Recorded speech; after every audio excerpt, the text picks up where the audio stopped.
Imagine you're holding a handful of salt. In front of you sits a small cup of water, clear, still, waiting. You pour the salt in. The water becomes undrinkable, bitter, harsh. You couldn't cook with it, wash with it, or drink it. That small amount of salt has overwhelmed everything. Now imagine taking that same handful of salt, the exact same amount, and walking to a river. A deep, wide river that's been flowing for thousands of years. You pour the salt in. What happens? The river keeps flowing. People downstream still draw water for cooking, washing, drinking. The salt dissolves into something so vast it becomes nothing. Not because the salt changed, but because the river has the capacity to hold it. This is the secret of love most of us never learned. When your heart is small like that cup, even tiny irritations become unbearable. Your partner forgets to call salt in the cup. They leave dishes in the sink. More salt. Soon you're drowning in bitterness, demanding they change. But when your heart becomes vast like that river, these same things don't destroy you anymore. The question isn't whether there will be salt. There will always be salt. The question is, how do you transform from a cup into a river? If you need to get comfortable, now's the time. Find a cozy spot. Let your shoulders drop. Let's begin.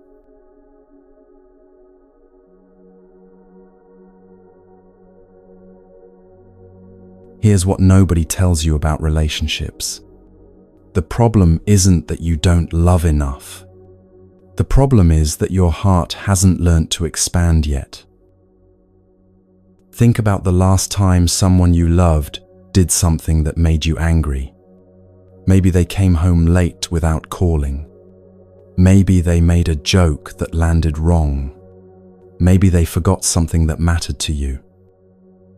What happened inside you? If you're honest, probably something like this. Your chest tightened. Your thoughts spiraled into stories about what this means. They don't respect me. They don't care. If they really loved me, they wouldn't have done that. And suddenly, this one small thing becomes evidence of everything wrong in the relationship. This is the small heart at work.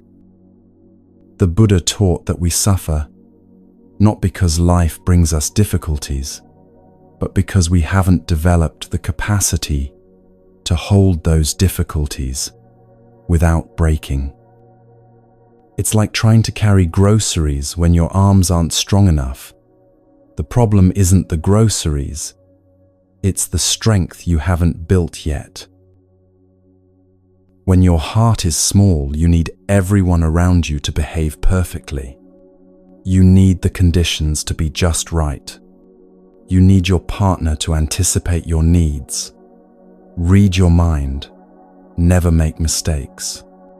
And when they inevitably fail at this impossible task, you suffer. They suffer. The relationship becomes a minefield where everyone's walking on eggshells, terrified of pouring more salt into an already bitter cup. But here's the beautiful truth. Hearts can grow. Not someday. Not after you find the perfect partner or fix all your problems. Your heart can begin expanding right now, in this moment. with exactly the relationship you're in and exactly the person you are. A woman once told me she couldn't stand the way her husband chewed his food. This sound, this ordinary, human sound of eating, made her want to leave the dinner table. She knew it was ridiculous. She knew he wasn't doing anything wrong, but her heart was so small, so tight, that even this tiny irritation felt unbearable. What she didn't realize was that the chewing wasn't the real problem.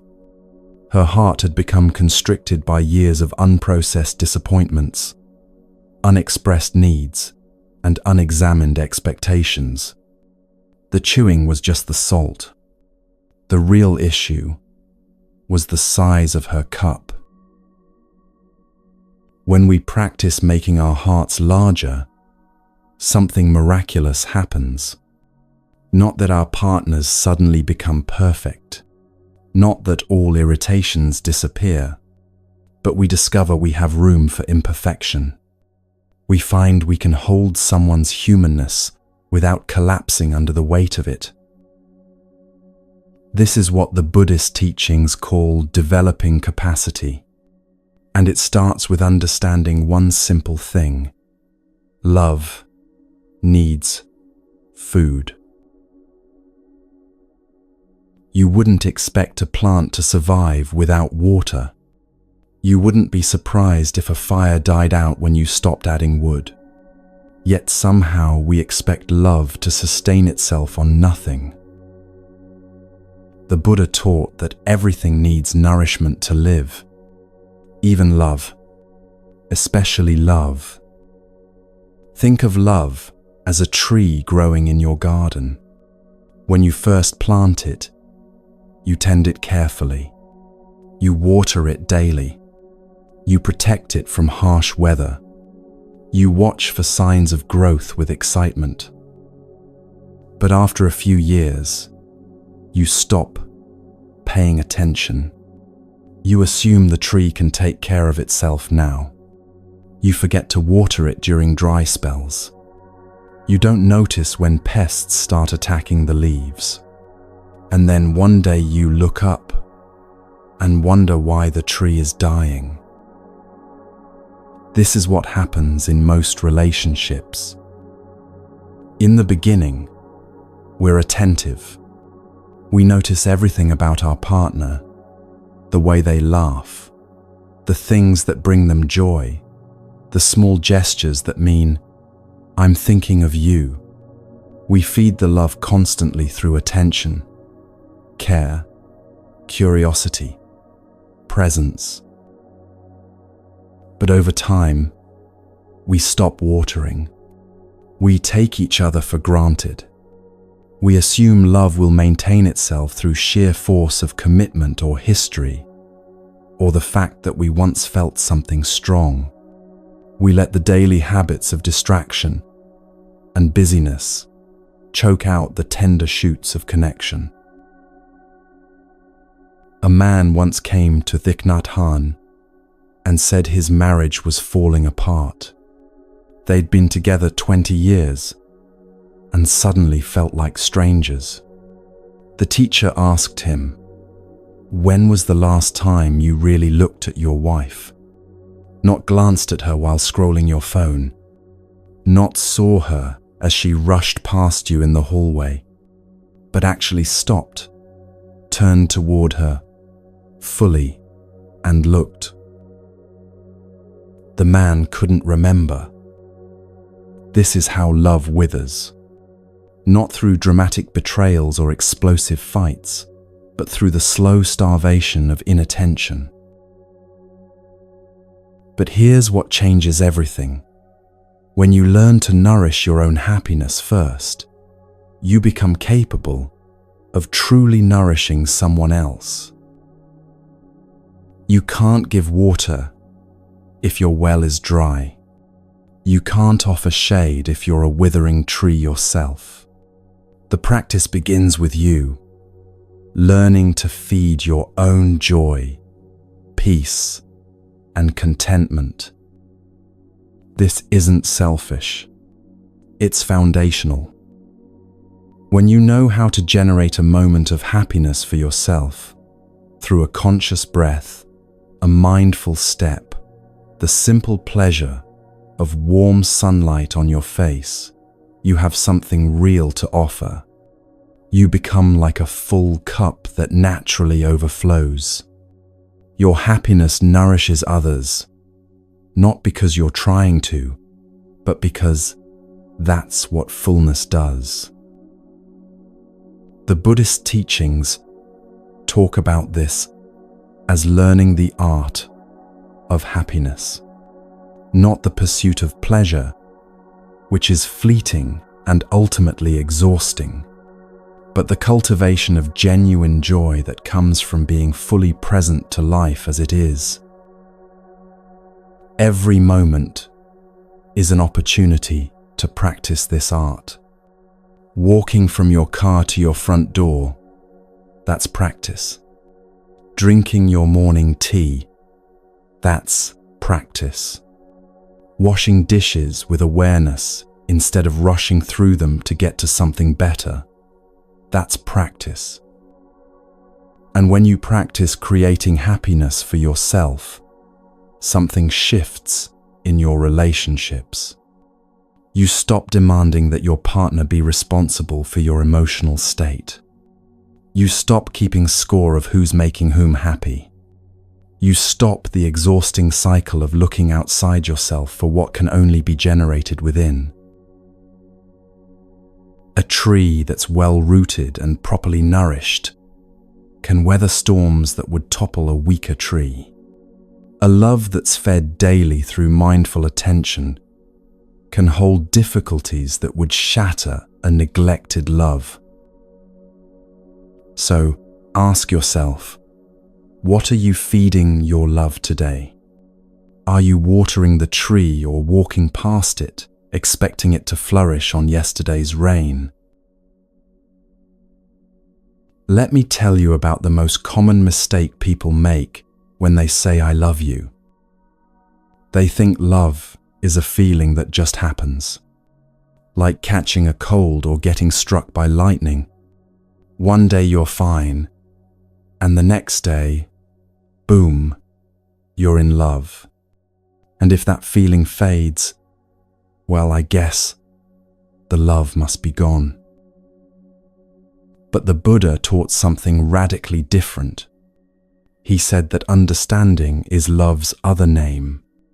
If you don't understand, you can't love. Not really. Not in the way that heals and sustains and grows deeper over time. Think about it. You see someone across a room and feel attracted. Your heart races. You want to know them, be near them, maybe build a life with them. But do you love them? You can't. Not yet. Because you don't understand them. Love without understanding is like a house built on sand. It might look beautiful for a while, but the first storm will wash it away. Real love requires that you understand your partner's suffering, not just their personality quirks or their favorite foods or their childhood stories, though those matter too, but the deep suffering they carry, the wounds that haven't healed, the fears that wake them at 3 a.m, the ways they learned to protect themselves that now keep them isolated. A woman told me her husband was cold and distant. He never wanted to talk about feelings. He shut down every time she tried to have an emotional conversation. She was ready to leave. Then she learned something about his childhood. His father had punished him severely for crying, told him that showing emotion was weakness, that real men don't need to talk about their feelings. For 40 years, this man had been carrying the belief that his emotions were shameful, dangerous things that needed to be locked away. When she understood this, everything changed. Not that his behavior suddenly became easy to deal with. Not that she didn't still feel lonely sometimes. But she could see his silence differently now. Not as rejection of her, but as a prison he'd been locked in since he was 5 years old. Understanding doesn't excuse harmful behavior. It doesn't mean you tolerate mistreatment or abandon your own needs, but it transforms the way you meet your partner's difficulties. When you understand the roots of someone's suffering, compassion arises naturally. You stop taking things so personally. You see that most of the time, people aren't trying to hurt you.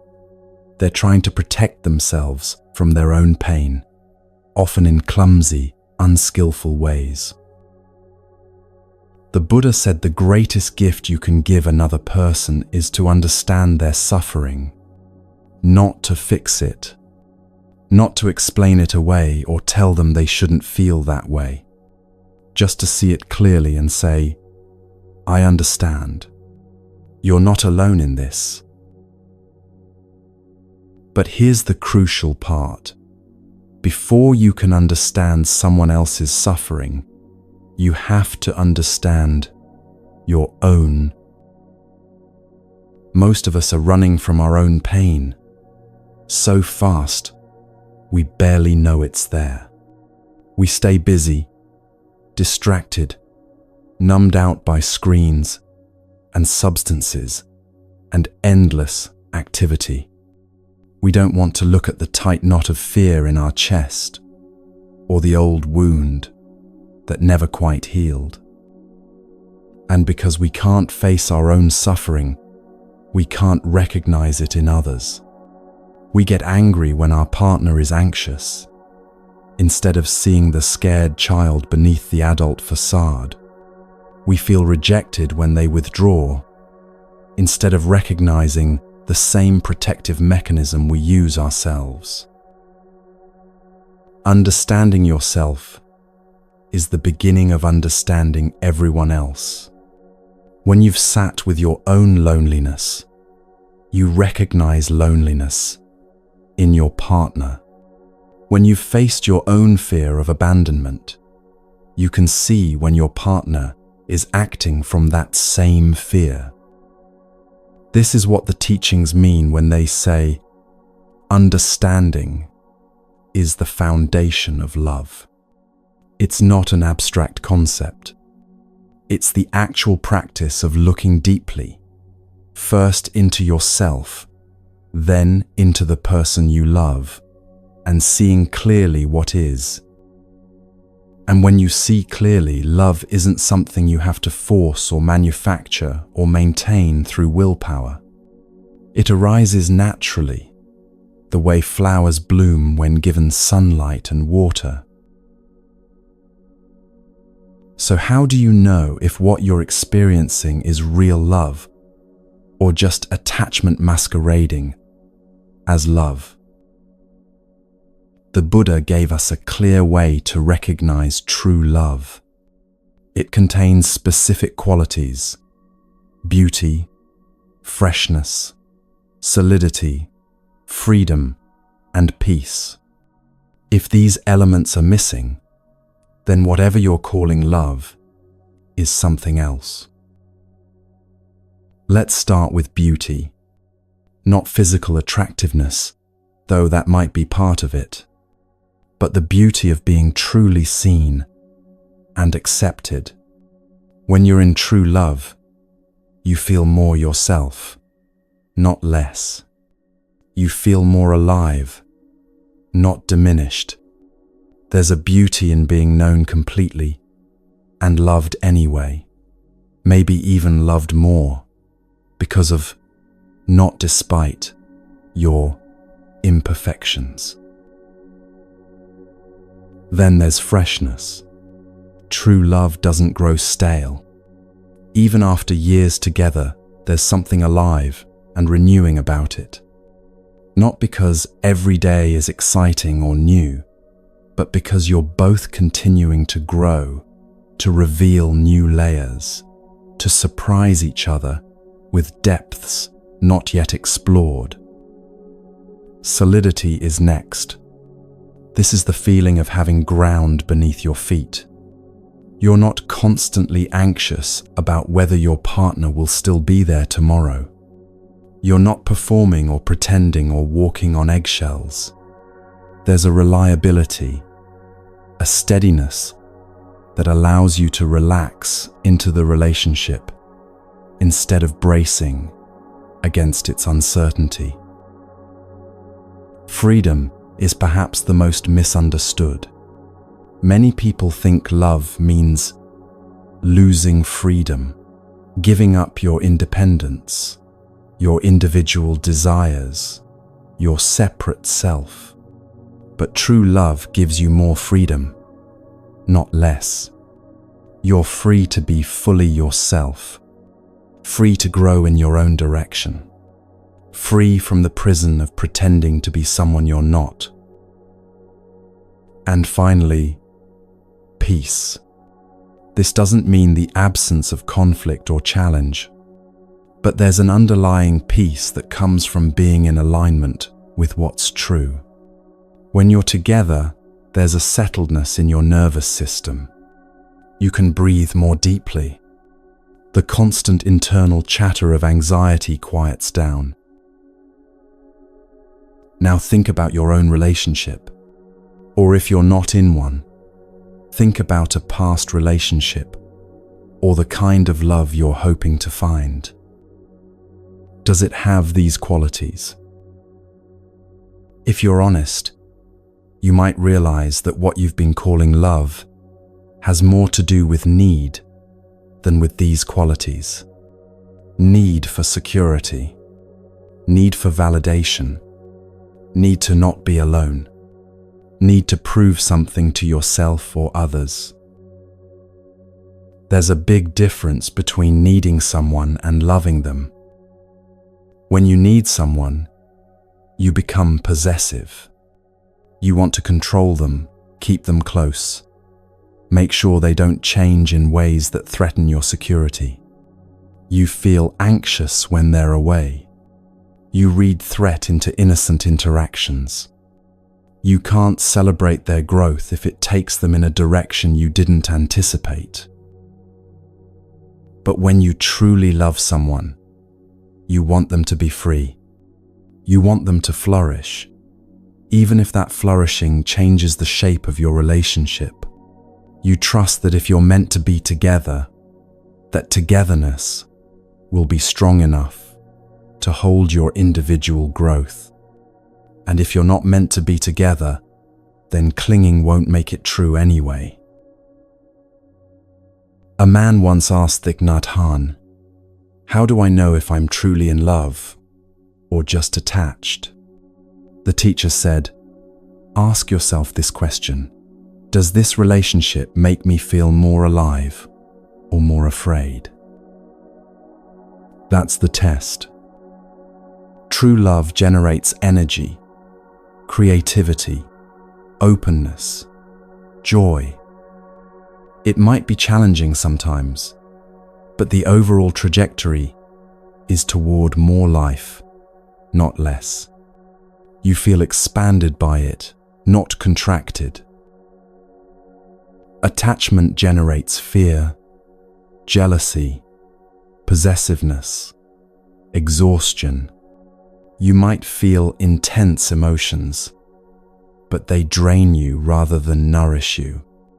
You feel smaller in it, not larger. Here's another way to recognize true love. It includes a feeling of deep joy that you are alive. Not just happy to be with this person, though that's part of it, but genuinely glad to be alive at all, in a body, in this world, with all its beauty and difficulty. When love is real, it connects you more deeply to life itself. You notice things you missed before. The way morning light falls across the kitchen table, the sound of rain on the roof, the simple miracle of breath moving through your body. Love makes you more present, more awake, more grateful for existence. If what you're calling love makes you feel more numb, more anxious, more disconnected from yourself and the world, that's not love yet. That's something else that needs attention and healing before it can become love. And here's the beautiful thing. You can learn to transform attachment into true love. You can take what's already there and, through practice and understanding, help it become something that contains all these qualities: beauty, freshness, solidity, freedom, peace. That's what we're learning to do together. Not to find perfect love somewhere out there, but to cultivate true love right here, starting with the love you have for yourself and extending outward to include everyone you meet. Because when your heart becomes vast like that river, there's room for everything: the salt and the sweetness, the difficulties and the joys, the human messiness, and the moments of startling grace. And that's when love stops being something you're desperately trying to get or keep, and starts being something you naturally are.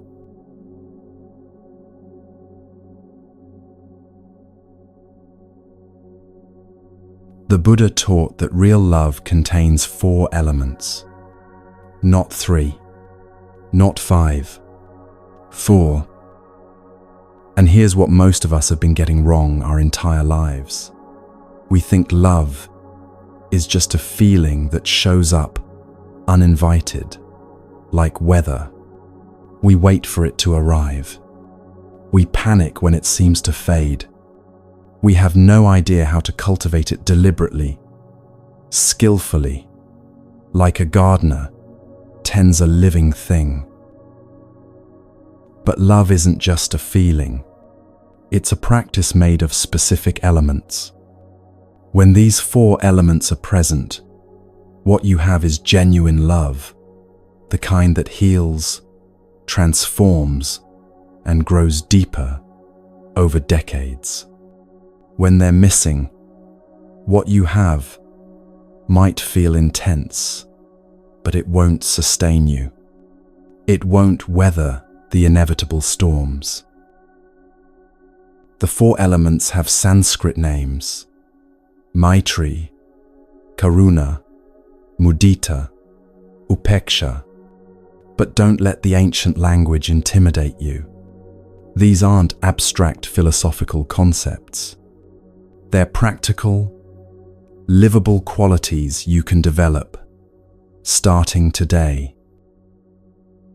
Loving kindness, compassion, joy, equanimity. Let's explore each one, not as theory, but as something you can touch and taste and bring into your relationships right now. The first element is Maitri, which we translate as loving kindness. And the essence of loving kindness is devastatingly simple. It's the ability to offer happiness. Think about that for a moment. Not to demand happiness, not to extract it from someone else, but to generate it yourself and offer it freely, like sunshine. You can be the sunshine for another person.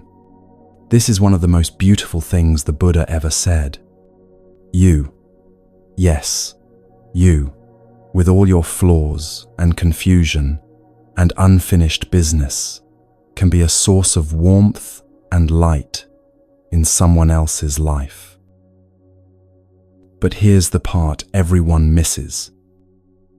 You can't offer what you don't have. If you're depleted, running on empty, barely surviving your own life, what exactly are you going to give? You'll try, of course.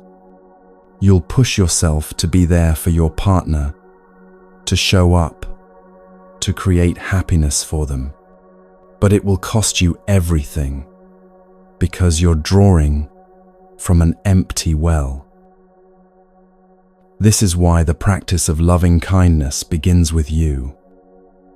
Not selfishly, not in the way our culture talks about self-care, like it's a luxury or an indulgence, but as foundation, as necessity, as the only honest way forward.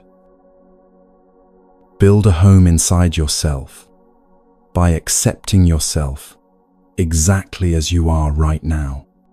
Learn to love the person you've been running from your whole life. Learn to heal the parts of you that are still wounded and afraid. A woman once told me she spent 30 years trying to be enough for her partners. Thin enough, successful enough, interesting enough, sexually adventurous enough. She exhausted herself trying to become whatever she thought would make them stay. And they all left anyway. Not because she wasn't enough, but because she had no idea how to nourish her own happiness. So she was always demanding that they fill the emptiness inside her. She was like a person dying of thirst, expecting someone else to drink water for her. Everything shifted when she learned one practice. Every morning, before the day's demands crashed in, she would sit quietly for 10 minutes and create one moment of happiness for herself. Sometimes it was noticing her breath. Sometimes it was feeling the warmth of tea in her hands. Sometimes it was simply the small miracle of being alive in a body, right now, with the capacity to feel anything at all. Sounds too simple, right? But watch what happens when you practice generating happiness for yourself. You stop being so desperate. You stop clinging to others like they're life rafts. You stop the exhausting pattern of looking outside yourself for what can only come from within. And when you've filled your own cup, when you've learned the art of nourishing your own joy and peace, you naturally overflow. You have something real to offer. Your presence becomes a gift instead of a demand.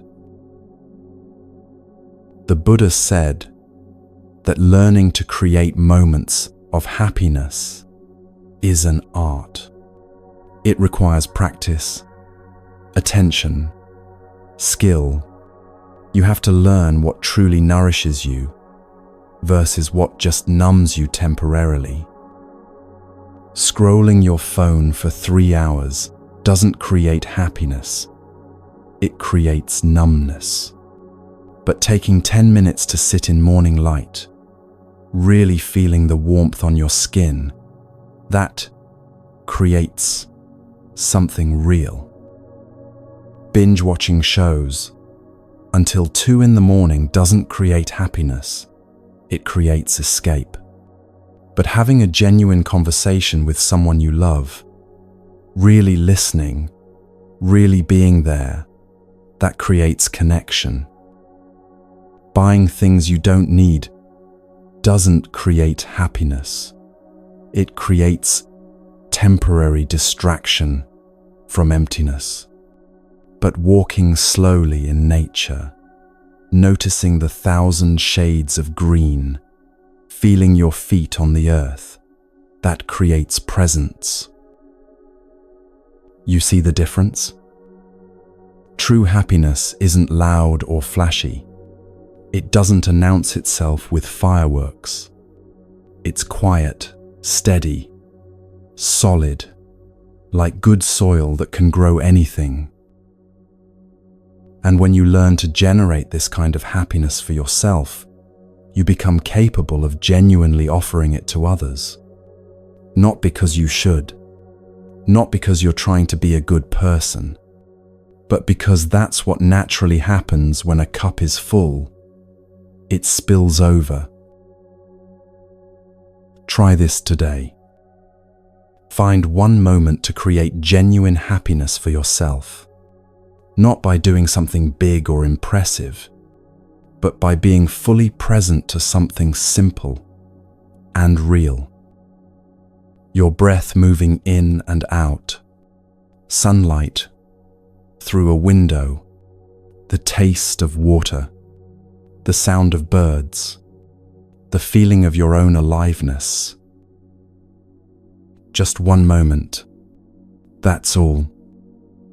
And then notice, when you fill yourself with genuine happiness, even for just one moment, don't you become a little more generous, a little more patient, a little more capable of offering warmth to the people around you? That's Maitri. That's loving kindness. That's being the sunshine for someone else because you've learned to generate your own light. The second element of true love is karuna, compassion. And we need to be very clear about what compassion actually means, because most of us have got it backwards. Compassion isn't just feeling bad for someone. It isn't pity or sympathy, or that hollow phrase, thoughts and prayers. Those things might make us feel like we're doing something, but they don't actually help. The Sanskrit word karuna means the capacity to understand suffering in yourself and in the other person, and then to transform it. Not just to share suffering, to transform it. Think about going to a doctor when you're sick. If the doctor just sits next to your bed and says, "I feel your pain," "I really do," how does that help? You need someone who understands what's causing your illness and knows how to heal it. This is what real compassion looks like in relationships. Your partner comes home and they're suffering. Maybe they're anxious about work. Maybe they're sad about something they can't quite name. Maybe they're angry and taking it out on small things that don't deserve their fury. What do? Most of us either try to fix it immediately. "Here's what you should do. Have you tried this? Just don't worry about it." Or we take it personally and get defensive. Neither response is compassionate. Compassion starts with understanding the roots of the suffering, not the surface story, but the deep roots. Why is this person really suffering right now? What old wound got triggered? What fear is underneath the anger? What need isn't being met? And here's the crucial part. Before you can understand someone else's suffering, you have to understand your own. If you've never sat with your own anxiety, really felt it without running away or numbing out, you won't recognize it when your partner is anxious. You'll just be annoyed that they're not being rational. If you've never faced your own shame, you won't see when your partner is acting from shame. You'll just think they're being difficult or withdrawn or oversensitive. But when you've done the work of understanding your own suffering, when you've looked deeply into your own fear and loneliness and hurt, you develop this extraordinary capacity to recognize it in others. And when you recognize it, something shifts. You stop taking things personally. You see that your partner's bad mood isn't about you.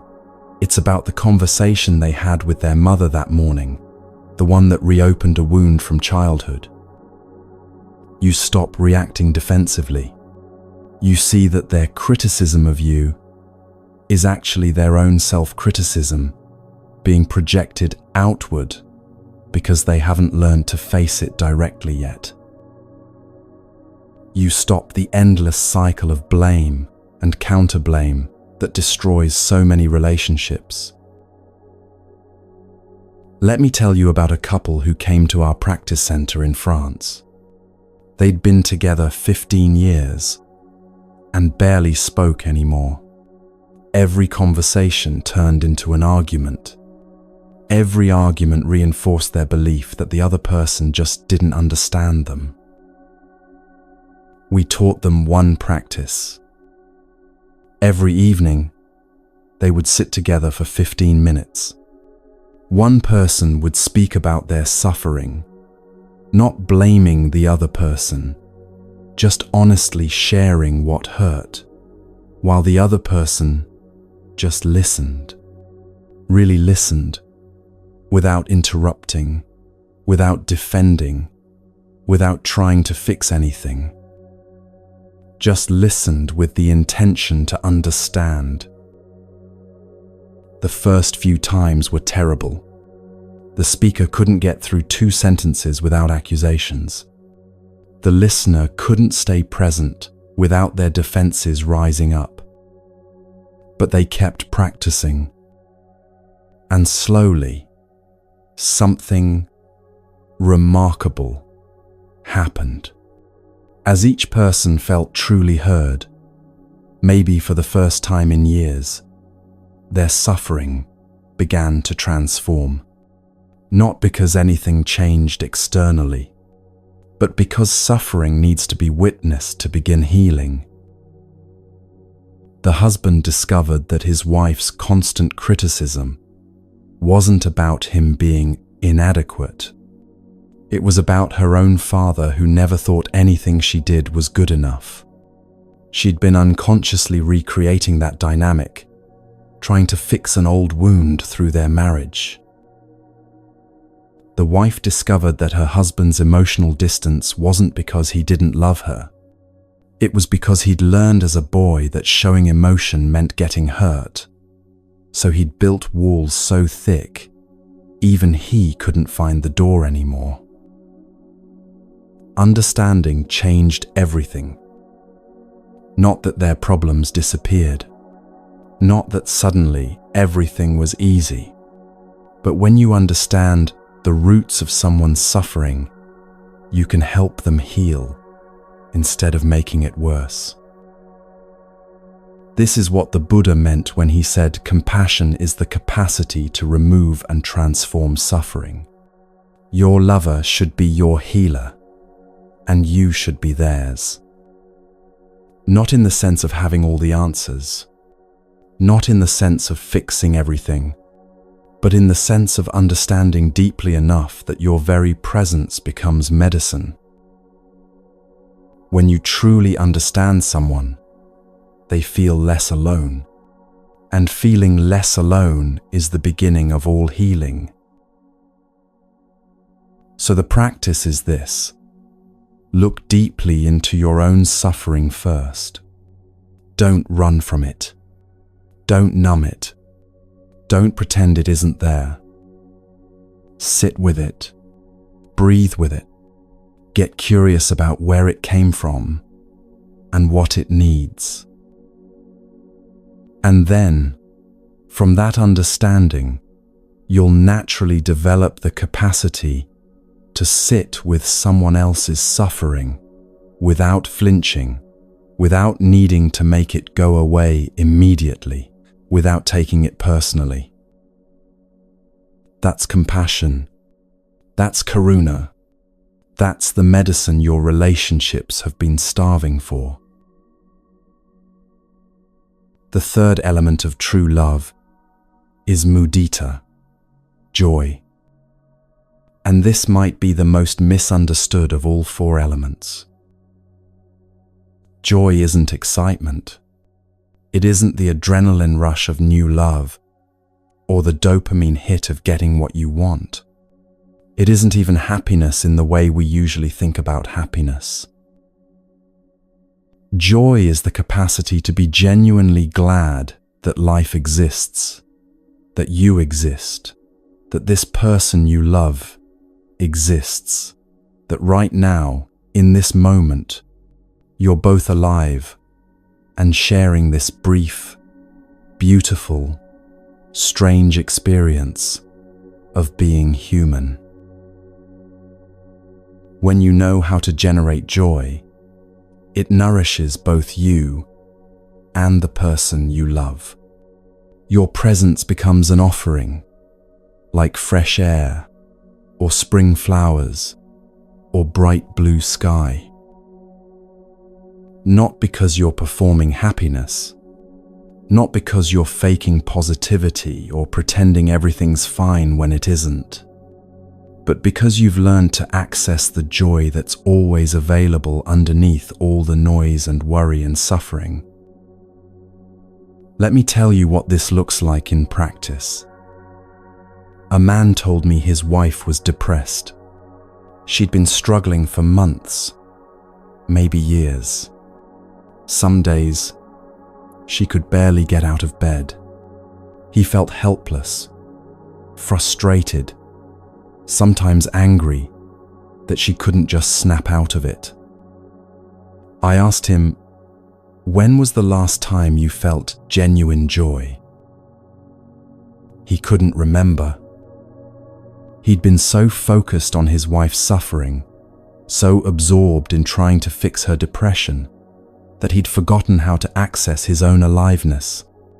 He'd become a mirror of her darkness instead of a lamp that could offer light. I told him to try something. Every morning, before dealing with anything else, spend 10 minutes doing something that brought him genuine joy. Not forced cheerfulness, not toxic positivity, but real, grounded joy. For him, it was playing guitar. He used to play every day before they had kids, before life got so heavy. So he started again, just 10 minutes each morning, nothing fancy, just playing the songs he loved. Something shifted. Not that his wife's depression magically lifted, but he stopped being part of the problem. He stopped dragging her down with his own unconscious resentment and exhaustion. He became a presence in the house that reminded her that joy was still possible, still accessible, even in the middle of suffering. This is what the Buddha meant when he taught that joy nourishes love. If there's no joy in your relationship, if you're just grinding through obligations, managing problems, keeping score of who's doing more, then it's not true love yet. It might be commitment. It might be duty. But it's not love that can sustain you for decades. Joy doesn't mean every moment is blissful. It means that underneath the inevitable difficulties, there's a current of gladness that you're in this together. You look at your partner across the breakfast table, still sleepy, hair sticking up, and you feel this quiet rush of happiness that they exist. That's joy. You're doing something mundane together, folding laundry, washing dishes, and you catch their eye and both smile for no reason except that you're here now together. That's joy. You face a difficulty as a team instead of as adversaries. And even though the problem is real, there's satisfaction in having someone to face it with. That's joy. But here's the thing about joy. You can't manufacture it by force. You can't demand it from your partner or schedule it like an appointment. It arises naturally when you're present, when you're paying attention, when you've stopped long enough to actually see what's in front of you. Most of us are so busy trying to get somewhere else, better job, better house, better relationship, better version of ourselves, that we miss the joy available right now.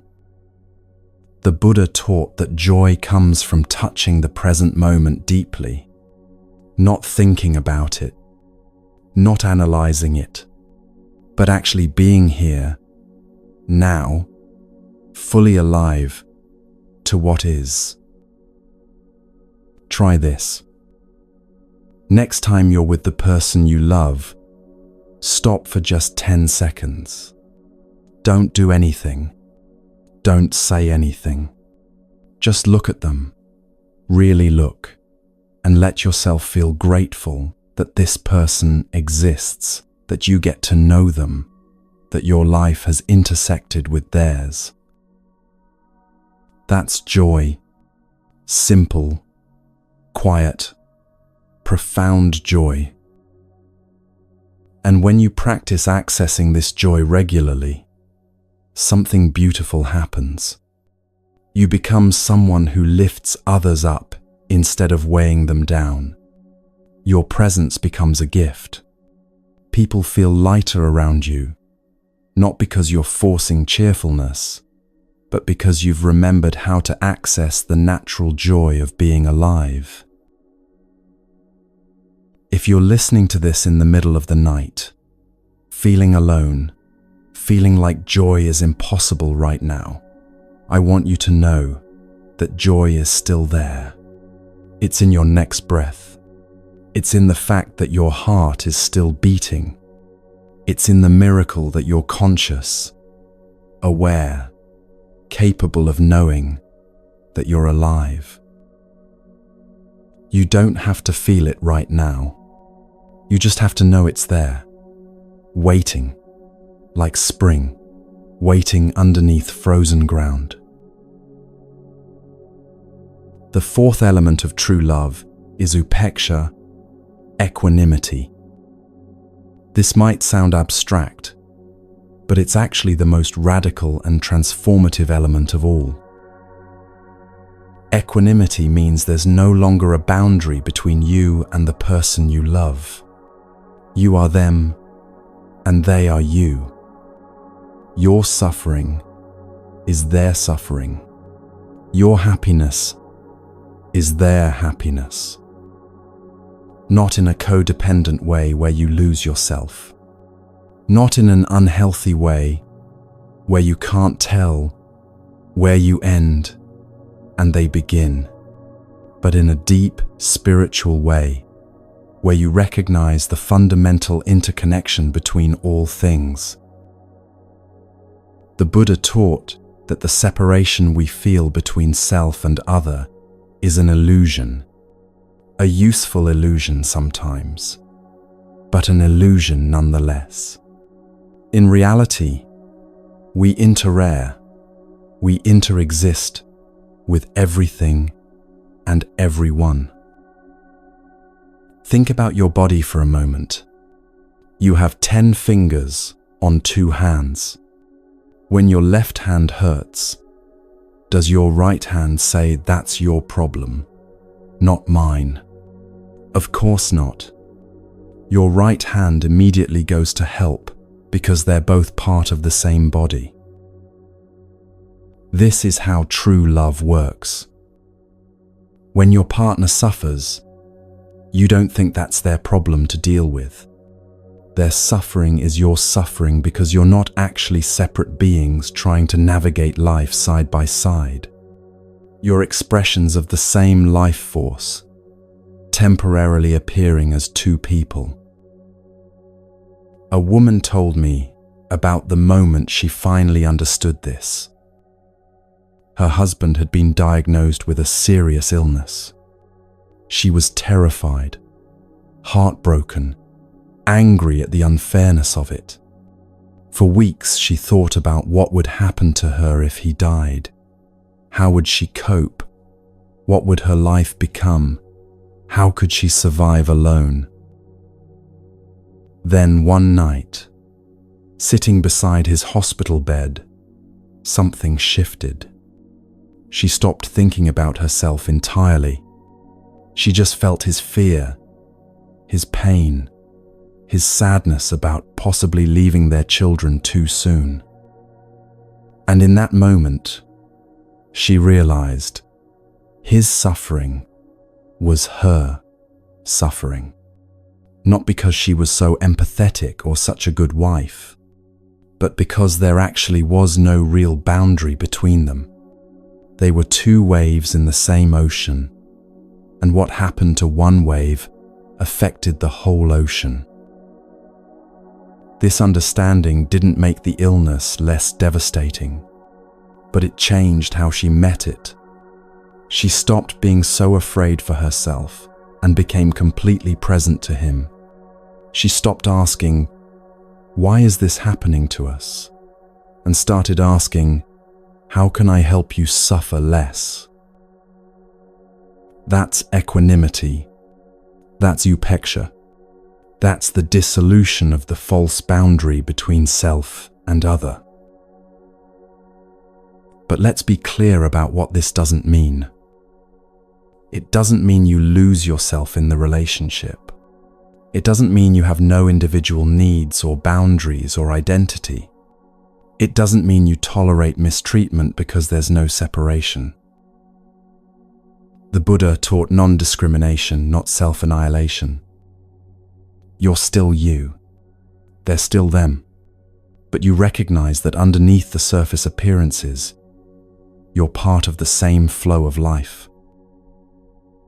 Think of it like two fingers on the same hand.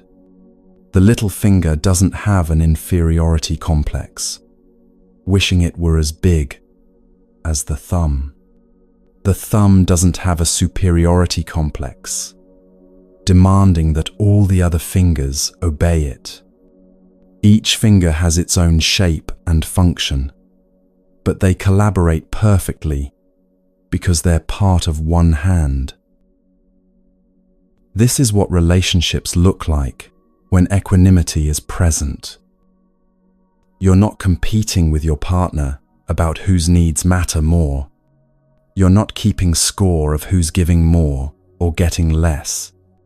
You're not caught in the endless game of me versus you.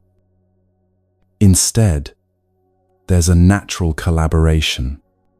When they thrive, you thrive. When you suffer, they suffer. What helps one of you helps both of you. What harms one of you harms both of you. This understanding transforms everything. You stop having those bitter arguments about fairness. I did this, so you should do that. I sacrificed this, so you owe me that. That kind of transactional thinking disappears when you realize you're not actually separate entities negotiating a deal. You stop feeling jealous or threatened by your partner's growth. If they become happier, healthier, more fulfilled, that's not a threat to you. It's good for the whole system, which includes you.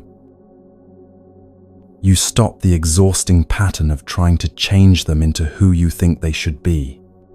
You see that they're already complete, already whole, just expressing themselves in a different shape than you expected. A man once asked Thich Nhat Hanh, "How do I stop feeling separate from my wife? How do I develop this equanimity you're talking about?"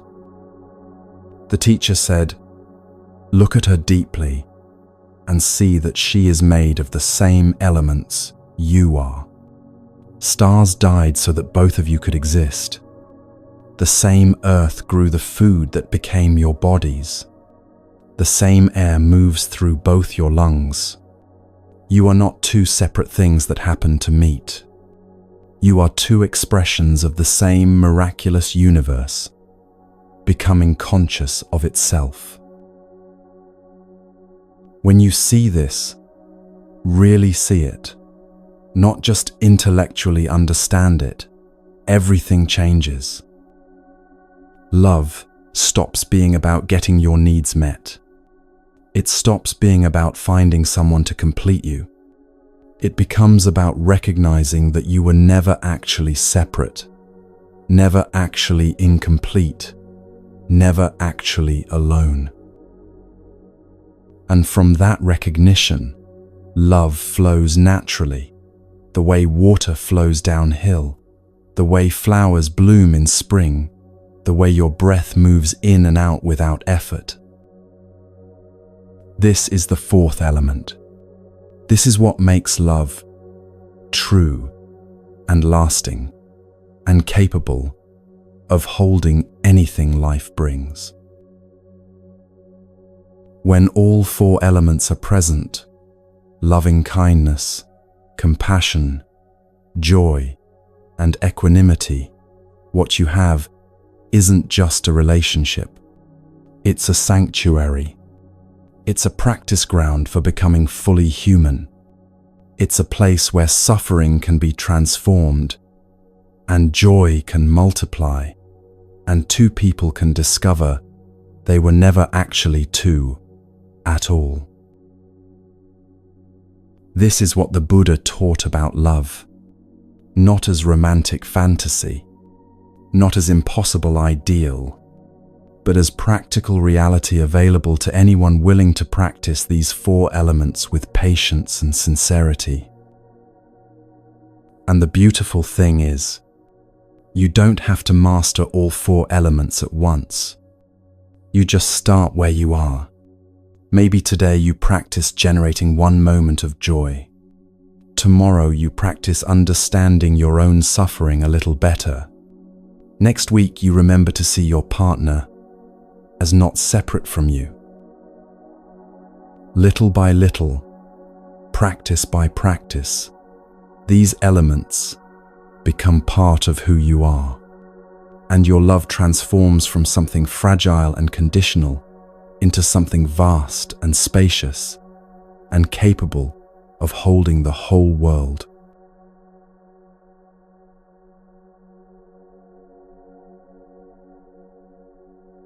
Here's the truth nobody wants to hear. You can't truly love another person until you've learned to love the one staring back at you in the mirror. I know, it sounds like a greeting card. It sounds like self-help cliché. But the Buddha taught this 2,500 years ago, and it's still the hardest lesson most of us ever face. We're so thirsty for love from outside ourselves, so desperate to find someone who will finally make us feel complete, worthy, enough. We spend years searching for that person, and when we find them, we pour all our unmet needs and unhealed wounds into their lap and wonder why they can't carry the weight. But love doesn't work that way. Before you can open your home to another person, you have to build a home inside yourself. Before you can offer warmth to someone else, you have to learn to generate your own fire. Before you can be a safe harbor for another heart, you have to become safe for yourself. This is where the real work begins. If you can't accept your body, you can't accept yourself. And if you can't accept yourself, you can't be at home with who you are. This sounds simple, but look at how you actually treat your body. You probably criticize it constantly. Too heavy, too thin, too old, too scarred, too different from the images you see everywhere telling you what beautiful is supposed to look like. You push it past exhaustion. You feed it things that make it sick. You ignore its signals until they become screaming pain. And then you wonder why you don't feel at home in your own life. The Buddha taught that your body is your home, not a house you're renting temporarily until you can upgrade to a better model. Your actual home, the only one you'll ever have in this lifetime. When you accept your body, truly accept it, not just tolerate it, something shifts. You can rest in your own skin. You can settle in, relax, feel joy and ease instead of constant war with yourself. A woman once told me she'd spent 40 years hating her body. She'd tried every diet, every exercise program, every promise that if she just changed this one thing, she'd finally be acceptable. Nothing worked. Or rather, everything worked temporarily and then failed, leaving her feeling worse than before. Then she learned one practice. Every morning before the self-criticism could start its daily assault, she would stand in front of the mirror and say, "This is my body today. This is the only body I have. It has carried me through everything I've survived. It deserves my respect." At first, she couldn't say it without crying. 40 years of self-hatred doesn't dissolve in a week. But she kept practicing. And slowly, so slowly, she almost didn't notice. The war inside her began to quiet. She stopped weighing herself 5 times a day. She stopped comparing herself to every woman she passed on the street. She stopped postponing her life until she finally looked the way she thought she should. She didn't suddenly love everything about her body, but she made peace with it. And peace turned out to be so much more valuable than the fantasy of perfection she'd been chasing her whole life. This is what the Buddha meant when he said, to accept yourself as you are, not as resignation or giving up, but as the beginning of something real. You are a flower in the garden of humanity, not a rose trying to become a lily, not a daisy apologizing for not being an orchid, just your own unique expression of life, blooming in your own way. Every child is born knowing this. Watch a toddler. They're not worried about whether their belly is flat or their thighs are thin. They're just alive, joyfully occupying their body without apology. But somewhere along the way, we learn to be ashamed. We absorb thousands of messages telling us we're not enough as we are.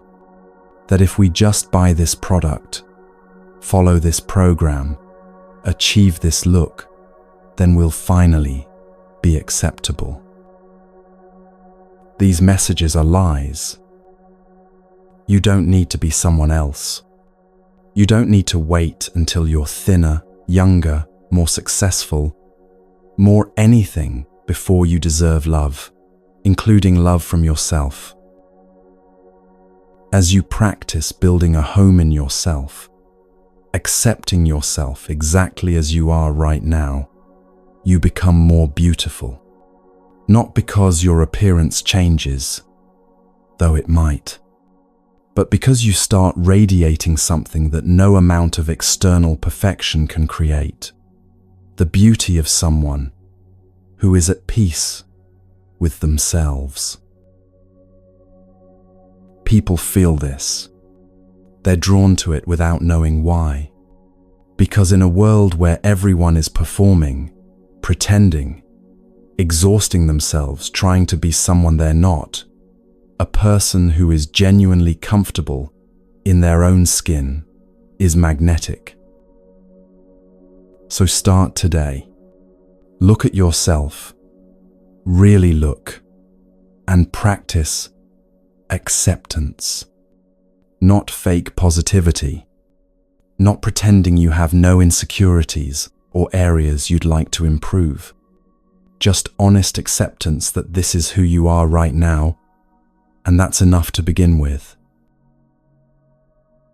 Your body isn't the enemy. It's been carrying you through this whole complicated life. Maybe it's time to thank it instead of attacking it. There's an emptiness inside most of us that we don't talk about. We feel it late at night when the distractions finally stop. We feel it in the middle of a crowded room, surrounded by people who don't really see us. We feel it in the pause between one task and the next, before we can fill the space with more doing, more consuming, more anything, to avoid feeling that hollow ache. The Buddha called this a deep thirst, a longing for something we can't quite name. We don't know what we're searching for, but we know we haven't found it yet. So we look outside ourselves for the lid to our pot. We think, if I could just find the right person, the right job, the right house, the right life, then this emptiness would finally be filled. We check our email 20 times a day, hoping for the message that will change everything. We scroll through social media, looking for the connection that will make us feel less alone. We jump from relationship to relationship, convinced that the next person will be the one who completes us. But here's what nobody tells you. The emptiness isn't a problem to be solved by finding something outside yourself. It's a signal that you haven't yet learned to come home to who you are. A man told me he spent 15 years in a pattern he couldn't break. He'd meet someone and feel this rush of excitement. Finally, this is the one. For a few months, everything would be intense and consuming. He'd think about her constantly, need to be with her constantly, feel like he couldn't breathe when they were apart. Then the intensity would fade. He'd start noticing her flaws, her limitations, all the ways she couldn't fill the emptiness inside him. And he'd feel that familiar restlessness. Maybe she's not the one after all. Maybe the real one is still out there somewhere. So he'd leave and start the cycle again. What he didn't understand was that he was addicted to the intensity, not experiencing love. The rush of new romance temporarily distracted him from his own emptiness, made him feel alive in a way he couldn't create for himself. But it was like using someone else's energy to charge his battery instead of learning to generate his own power. The Buddha taught that when we feel empty, we haven't yet learned to take refuge in ourselves. We're looking for someone else to lean on, someone else's attention to make us feel real, someone else's love to prove we're worthy. But here's the devastating truth. No one else can fill your emptiness. They can distract you from it temporarily. They can help you forget it for a while. But eventually you'll be alone with yourself again, and the emptiness will still be there, maybe even bigger now, because you've been running from it instead of learning to be with it. So what's the alternative?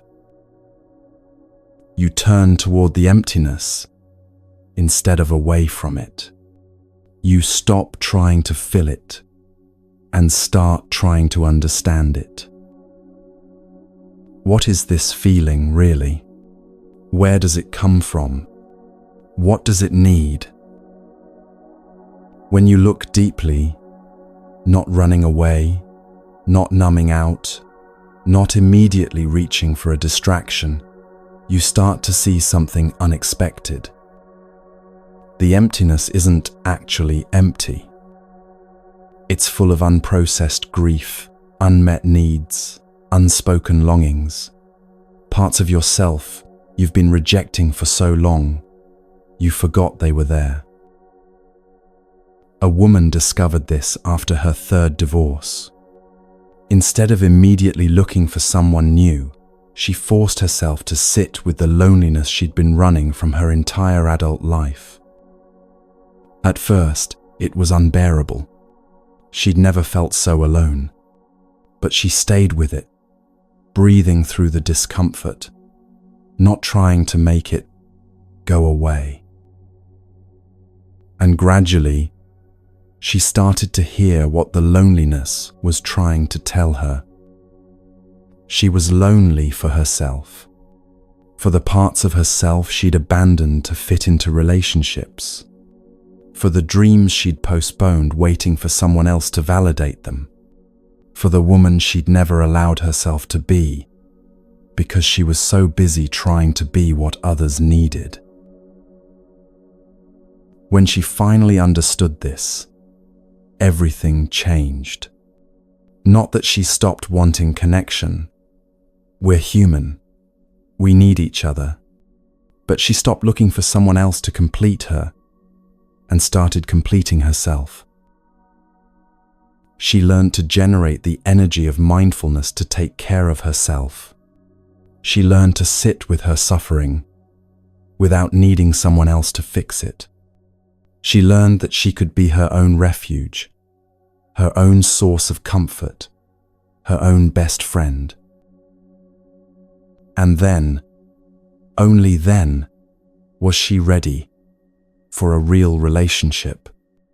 Not one based on need and emptiness, but one based on fullness and choice. Not looking for a lid to cover her pot, but inviting another whole person to walk beside her as she walked beside them. This is the work you have to do before you can truly love someone else. You have to reconcile with yourself. You have to stop running from your own company. You have to become someone you can live with, even when nobody else is around. It's hard work. Maybe the hardest work there is, but it's also the most important, because until you do it, you'll keep using relationships as distractions from yourself instead of genuine connections between two whole people. The Buddha taught a practice called metta meditation, loving kindness meditation, and it doesn't start with loving other people. It starts with you. This surprises people. They think spiritual practice means being selfless, putting others first, forgetting about yourself in service of something higher. But the Buddha knew something crucial. You can't give water from an empty well. You can't offer love you haven't learned to generate for yourself. Loving kindness meditation is like digging deep into the ground until you reach the purest water. You look deeply into yourself, all the way down past the surface personality, past the roles you play, past the stories you tell yourself about who you are, until insight arises and love flows naturally to the surface. But most of us have never looked that deeply into ourselves. We're afraid of what we'll find down there. So we stay on the surface, skimming along, never quite touching the depth of our own being. And we wonder why our love feels shallow, why our relationships don't nourish us, why we keep ending up thirsty, no matter how many connections we make. A woman told me she couldn't do loving kindness practice because she hated herself too much. How could she possibly say, "May I be happy," when she didn't believe she deserved happiness? How could she wish herself peace when she was at war with everything she was? I told her that's exactly why she needed the practice. The self-hatred wasn't the truth about her. It was just a very old, very tired story she'd been telling herself for so long she thought it was real. We practiced together. May I be at peace. May I be free from suffering. May I be safe. May I be happy. At first, the words felt like lies. Every cell in her body wanted to reject them. But she kept practicing, day after day, speaking these wishes to herself, even when she didn't believe them. And slowly, so slowly, something began to shift. Not that she suddenly loved herself perfectly, but she started to see herself more clearly. She saw how much peace she already had in small moments. She saw how much suffering she was carrying that wasn't hers to carry. She saw how much anxiety and fear were just habits, not truth. She saw the seeds of joy in herself that had been waiting for water all this time. This is what happens when you practice looking deeply into yourself with kindness instead of judgment. You start to see your complexes clearly. The inferiority complex that tells you everyone else is better than you. The superiority complex that tells you you're above others and they need to meet your standards. Even the equality complex. The constant comparison that says, "I'm as good as them. I deserve what they have." All of these are forms of suffering. All of them come from believing in a separate self that can be measured against other separate selves. But when you dig deep enough, you find something underneath all the complexes and stories and judgments. You find awareness itself, simple, clear, without agenda or story. You find that you're not actually the small, separate, inadequate or superior person you thought you were. You're something much vaster, part of the whole web of life, temporarily appearing in this particular form. From that recognition, love arises naturally, not as something you have to force or manufacture, but as the natural state of a mind that sees clearly. The practice is to keep digging, keep looking deeply into yourself with patience and honesty. Don't turn away from what you find, neither the difficult parts nor the beautiful parts. Just keep digging until you reach that pure water of understanding and love. And when you find it in yourself, you'll be able to recognize it in everyone else too, because it's the same water, the same source, the same life, expressing itself through different forms. Here's some good news. You're going to make mistakes. Many mistakes. Probably today, definitely this week, certainly for the rest of your life. And that's not a problem. That's how learning happens. The Buddha taught that without making mistakes, there's no way to learn. If you could do everything perfectly from the beginning, you'd never grow, never deepen, Never discover anything new about yourself or the world. So the question isn't how to avoid mistakes. The question is how to transform mistakes into wisdom. Think of it this way. Garbage can become flowers.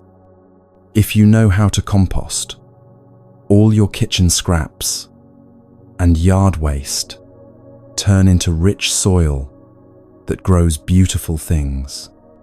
But if you don't know how to compost, garbage just stays garbage, piling up, creating more and more mess. Your mistakes are the same way. A man told me he'd said something cruel to his wife in anger. Not physically violent, but words that cut deep, words designed to hurt because he was hurting and wanted her to feel it too. Immediately after, he felt terrible. He apologized, but the damage was done. He could see the wound in her eyes, the way she pulled back from him, the trust that had been cracked. For weeks, he was stuck in guilt and shame. What kind of person says things like that to someone they love? He kept replaying the moment, wishing he could take it back, hating himself for his lack of control. I asked him, "Are you learning anything from this?" He stopped. He hadn't thought about it that way. He'd been so busy hating himself for the mistake that he hadn't tried to understand it. So we looked together. What was actually happening in the moment before he said those words?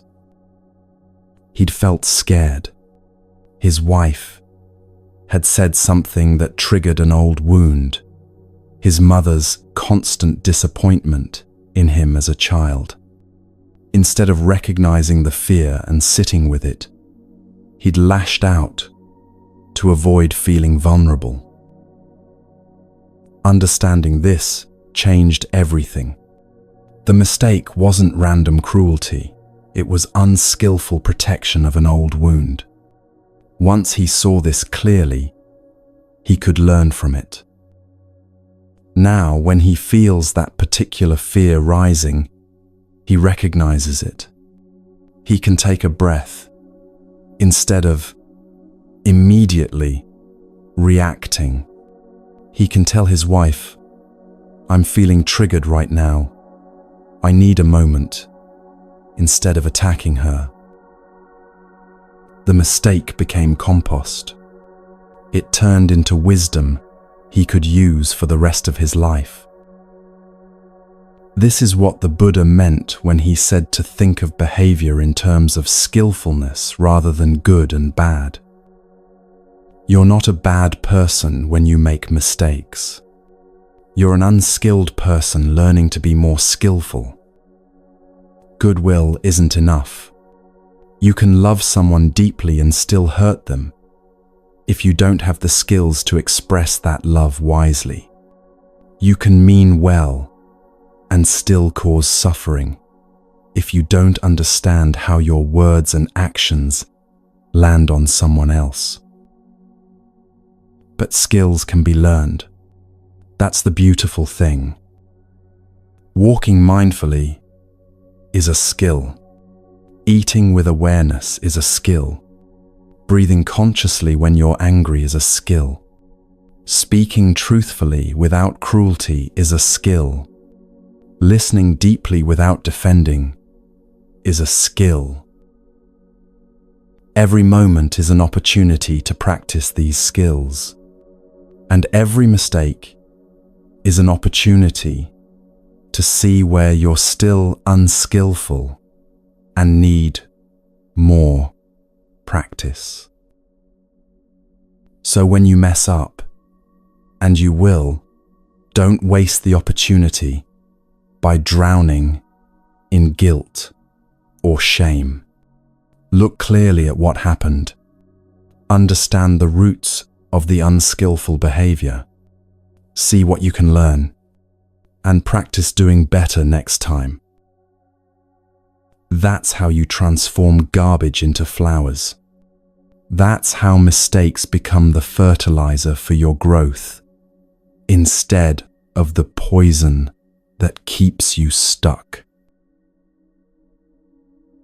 Once you know how to come home to yourself, you can open your home to other people. Not before. If you're still running from yourself, still trying to fill your emptiness with someone else's presence, still convinced you need another person to complete you, you don't have a home to share yet. You have a desperate need dressed up as love. But when you've done the work of building a home inside yourself, when you've learned to generate your own happiness, sit with your own suffering, become your own refuge, then you have something real to offer. A woman told me she used to open her door to anyone who knocked.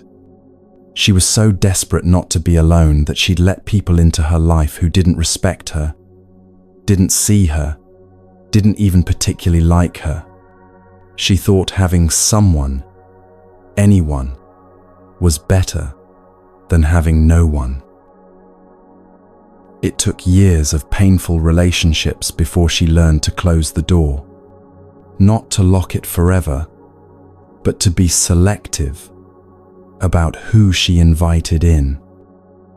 She spent a year alone, deliberately, learning to be good company for herself, learning what she actually liked, not just what she thought would make others like her, learning to feel complete without someone else there to validate her existence.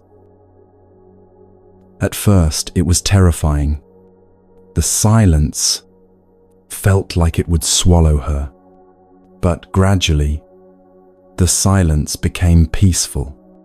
She discovered she actually enjoyed her own company. She could make herself laugh.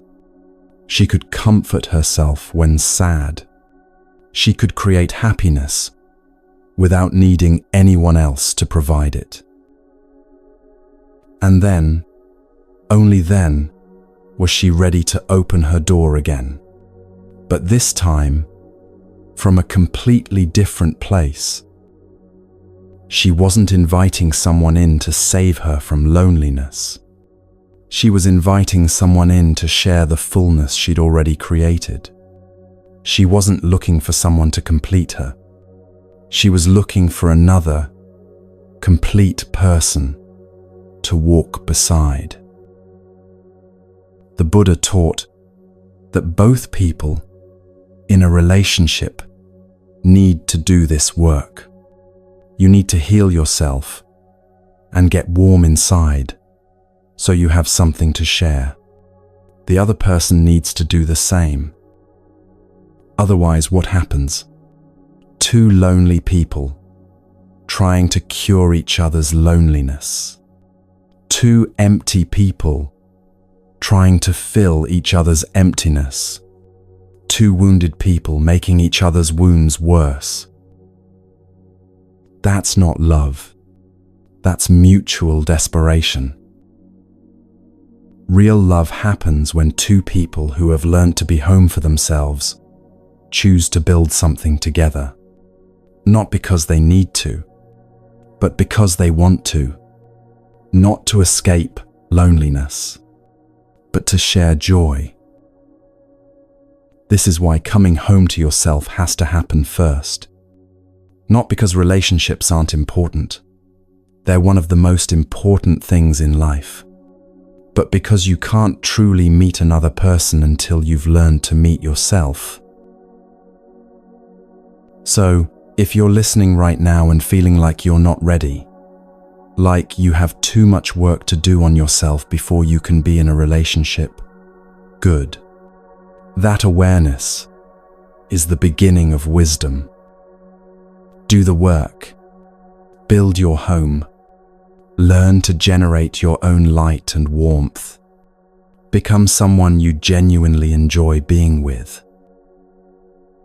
And then, when you're ready, open your door, not to just anyone, but to someone who's also done their work, who's also built their own home, who's also learned to be their own source of happiness.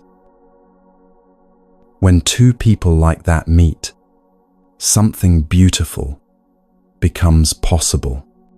Not perfect. Nothing in life is perfect, but real, solid, capable of weathering storms and holding joy and growing deeper over decades. That's the love worth waiting for. The love worth doing the hard work of coming home to yourself, to find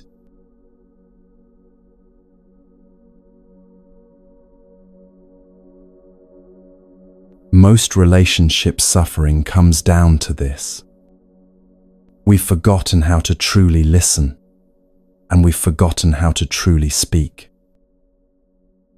Not the surface kind of listening where you're waiting for your turn to talk. Not the performative kind of speaking where you're saying what you think you should say instead of what's actually true. Real listening. Real speaking, the kind that creates genuine connection instead of the loneliness of two people talking past each other in the same room. The Buddha taught that right speech and deep listening are essential practices, not optional extras for people who have time for that sort of thing, but foundational skills without which love simply cannot survive. We live in a world that's lost this art. We talk constantly but say nothing real. We're surrounded by people but rarely feel truly met. We text 100 messages a day and still feel unheard, unseen, unknown. But the art can be recovered. The connection can be rebuilt. Starting right now, with simple practices that will transform every relationship in your life. There are 3 sentences that can save your relationship. Not always, not magically, but more often than you'd think. These 3 sentences can stop a destructive cycle and create an opening for real connection. First sentence: my dear, I am suffering. Not you're making me suffer. Not this is your fault. Just a simple statement of truth. I am suffering right now. Most of us would rather die than admit this. We've been taught that vulnerability is weakness, that needing help is shameful, that we should be able to handle everything ourselves. So we suffer in silence. We retreat to our rooms and close the door. We build walls between ourselves and the person who could actually help us if we just let them in. A man told me he hadn't cried in front of his wife in 12 years of marriage. Not because he didn't feel sadness or pain. He felt it all the time. But he'd learned as a boy that showing vulnerability made you a target, made people lose respect for you, meant you were failing as a man. So he kept everything locked inside, and his wife, not knowing he was suffering, couldn't help. She thought he was cold, distant, emotionally unavailable. He thought she didn't care enough to notice his pain. Both of them were wrong, and both of them were suffering unnecessarily. Everything changed the night he finally broke. He was in so much pain, he couldn't hold it anymore. Through tears, he said, I am suffering. I don't know what to do. I need your help. And his wife, who'd been waiting 12 years to be let in, held him while he cried. That's the power of the first sentence. It opens the door. It lets your loved one know they're needed. It gives them a chance to show up for you in the way they've probably been wanting to all along. Second sentence, I am doing my best. This means you're not just dumping your suffering on them and expecting them to fix it immediately. You're practicing mindful breathing, mindful walking, doing what you can to take care of yourself. You're not making your suffering into a weapon or a manipulation. This sentence reassures your partner that you're taking responsibility for your own emotions while still being honest about needing support. Third sentence, please help me. Simple, direct, humble. Not figure this out for me, not fix me. Just, I need your presence, your understanding, your love, right now. A woman told me these 3 sentences saved her marriage. She'd been on the verge of leaving because they fought constantly, both feeling misunderstood and attacked. She learned to write these sentences on a piece of paper and carry them in her wallet. Next time she felt that familiar rage rising, instead of attacking, she took out the paper and read the sentences to her husband. At first, he didn't know how to respond. Her anger he could fight against. It gave him something to push back on. But her vulnerability disarmed him completely. He sat down next to her. He took her hand. He said, "Tell me what you need." And they had the first real conversation they'd had in months. This is what the Buddha meant by right speech. Words that heal instead of harm. Words that create connection instead of division. Words that tell the truth without attacking. But right speech requires something difficult. You have to be willing to be vulnerable. You have to let go of pride. You have to admit that you can't do this alone, that you need the person you love, that you're human and hurting and hoping they'll help. Pride destroys more relationships than almost anything else. We'd rather be right than be connected. We'd rather win the argument than save the relationship. We'd rather protect our ego than open our heart. The Buddha taught that in true love, there's no place for pride. Only honesty, only vulnerability, only the willingness to say, "I'm suffering, and I trust you enough to let you see it." So memorize these 3 sentences. Write them down if you need to. And next time you're hurting, instead of attacking or withdrawing, try speaking from this place of honest vulnerability. You might be surprised by how your partner responds when you finally let them in. Now we come to the other half of connection, listening. Real listening, the kind that changes everything. Most of us don't actually listen. We wait for our turn to talk. We formulate our response while the other person is still speaking. We listen for what's wrong with what they're saying so we can correct them. We listen for the attack so we can defend ourselves. But we don't listen to understand. The Buddha taught that deep listening is one of the greatest gifts you can offer another person. To listen with your whole being, with no agenda, except to understand their suffering and help them suffer less. This is harder than it sounds. When someone you love is speaking, especially if they're upset, every instinct in you wants to interrupt, to explain, to defend, to correct their perception, to make them feel better immediately, so you don't have to sit with their discomfort. But that's not listening.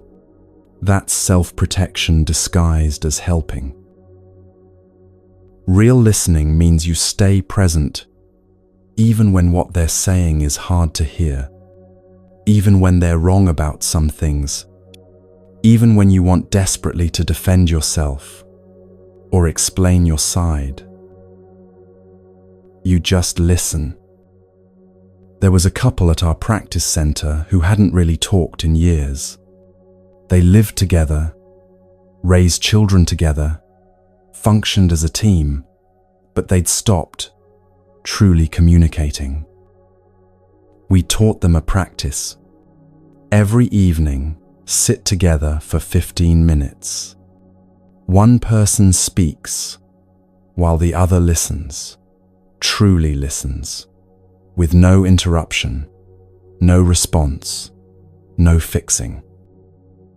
The speaker was instructed to talk about their suffering, not blaming the other person, just sharing honestly what hurt. The listener was instructed to practice conscious breathing, in and out, staying present, keeping the heart open, listening only to understand, not to defend, not to argue, not to prepare a response. The first night was a disaster.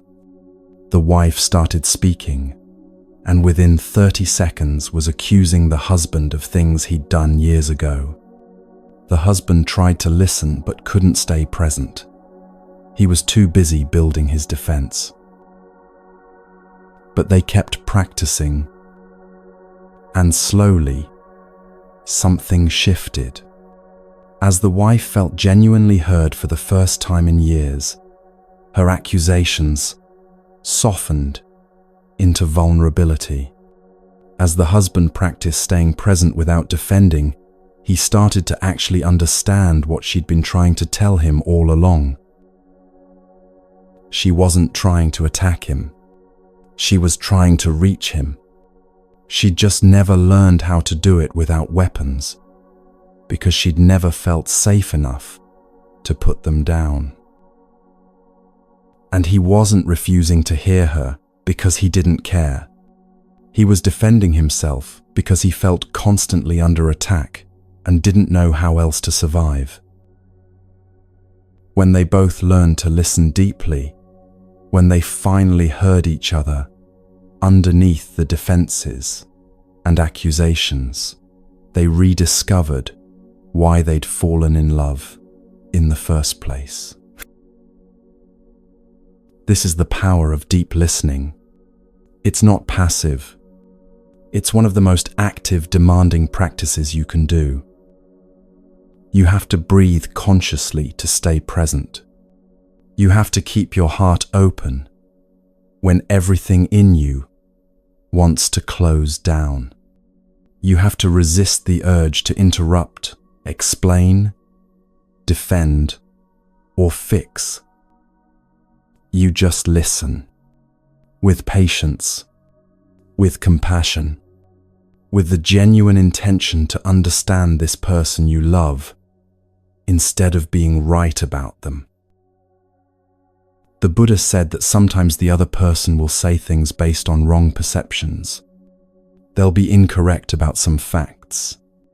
They'll misunderstand your intentions. They'll attribute motivations to you that aren't accurate. Let it go. Right now, your job is just to listen, to understand their suffering, their perspective, their experience, even if it's not objectively accurate. Later, not now, but later, you can gently offer information that might help correct their perception, but not in the moment when they're trying to share their pain. In that moment, you just hold space. You create a container safe enough for them to be fully honest. You give them the gift of being truly heard, maybe for the first time in their life. And here's what happens when you do this consistently. Your partner feels less alone. Their suffering begins to transform, just from being witnessed. The defensive walls start coming down because they're no longer necessary. And you discover something unexpected. When you truly understand someone's suffering, you naturally want to help them suffer less. Compassion isn't something you have to force. It arises naturally from understanding. So practice this today, not when there's a crisis or a fight, but right now. Ask your partner, is there anything you're carrying that you'd like to share with me? And then just listen for 10 minutes. No fixing, no defending, no advice unless they specifically ask for it. Just your full presence, your open heart, your genuine desire to understand. That's the gift. That's what changes everything. Here's something that will save you immeasurable suffering.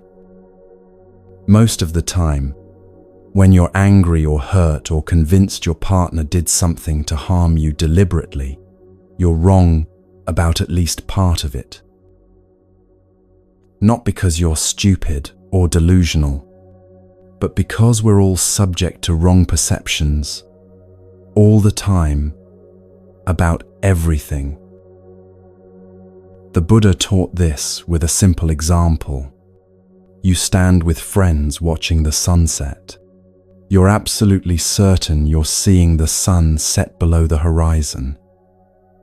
But a scientist might tell you that the sun you're seeing already set 8 minutes ago. What you're seeing is just the image of the sun from 8 minutes in the past. We're subject to thousands of wrong perceptions like this every single day. Your partner doesn't call when they said they would. You think, they don't care about me. But maybe their phone died. Maybe they got caught in an emergency at work. Maybe they completely lost track of time. Not because you're unimportant, but because they're human and imperfect. Your partner seems distant and cold. You think, they're pulling away from me. They're having an affair. They don't love me anymore. But maybe they're depressed. Maybe they're worried about something they haven't told you yet. Maybe they're dealing with pain that has nothing to do with you. Your partner criticizes something you did. You think, they're attacking me. They think I'm inadequate. They're never satisfied with anything I do. But maybe they're projecting their own insecurity. Maybe they learned this communication pattern from parents who never praised them. Maybe they're trying to help in the only way they know how, even if it lands badly. Wrong perceptions cause most of the suffering in relationships. So the Buddha gave us a practice. Whenever you have a strong perception about what someone did or why they did it, ask yourself this question. Are you sure? Just that. 3 words. Are you sure? Not to make you doubt everything or become paralyzed with uncertainty, but to create a small pause between perception and reaction. A moment where you can consider, is there another explanation I'm not seeing? A woman told me she spent 3 days convinced her husband was having an affair. He was coming home late, being secretive with his phone, avoiding eye contact. All the classic signs. She was ready to confront him, already planning what she'd say, how she'd leave, how she'd never trust anyone again. But she'd been practicing this question, "Are you sure?" So before confronting him, she asked. Turns out he was planning a surprise party for her 40th birthday. He'd been secretive because he didn't want to ruin the surprise. He'd been distracted because he was nervous about getting all the details right. If she'd confronted him based on her wrong perception, she would have destroyed something beautiful with her certainty about something that wasn't even true. This doesn't mean you ignore real red flags or excuse genuine harmful behavior.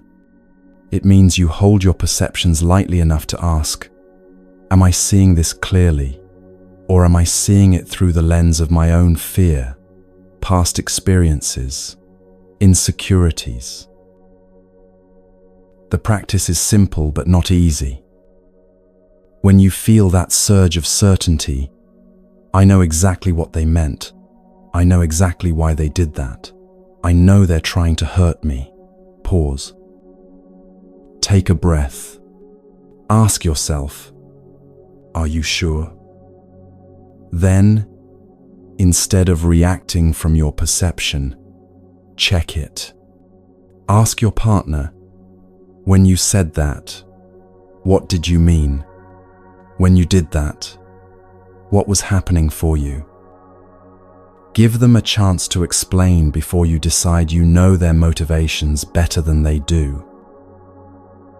Most of the time, you'll discover that what you were so certain about was at least partially wrong. And that discovery can save your relationship from a fight that didn't need to happen, words that didn't need to be said, wounds that didn't need to be opened. So practice this today. Notice your perceptions about your partner. Hold them lightly. Ask, are you sure? And watch how much suffering dissolves when you give up the need to be certain about things you can't actually know for sure. Let me teach you something that sounds simple but changes everything. How to hug. Not the quick pat on the back as you pass each other in the hallway. Not the distracted half embrace while you're thinking about what's next on your to-do list. But a real hug. A mindful hug.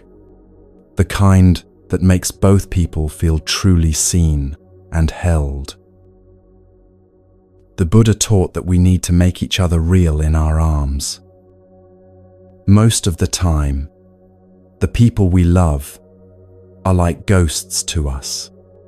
We see them without really seeing them. We touch them without really making contact.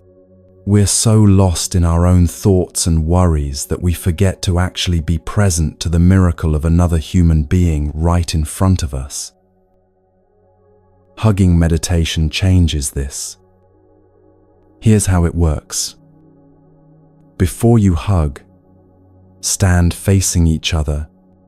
Take a moment to follow your breathing and establish your true presence. Let your mind settle into your body. Let your attention come fully into this moment, this person, this connection.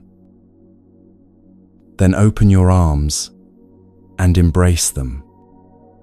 First breath in and out. Become aware that you and your beloved are both alive.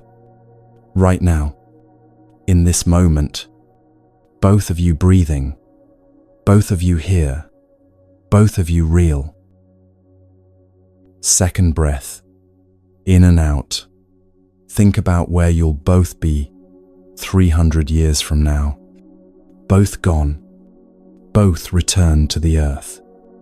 This moment together, temporary and precious, beyond measure. Third breath, in and out. Feel how precious it is that you're both still alive right now. That you get to hold each other.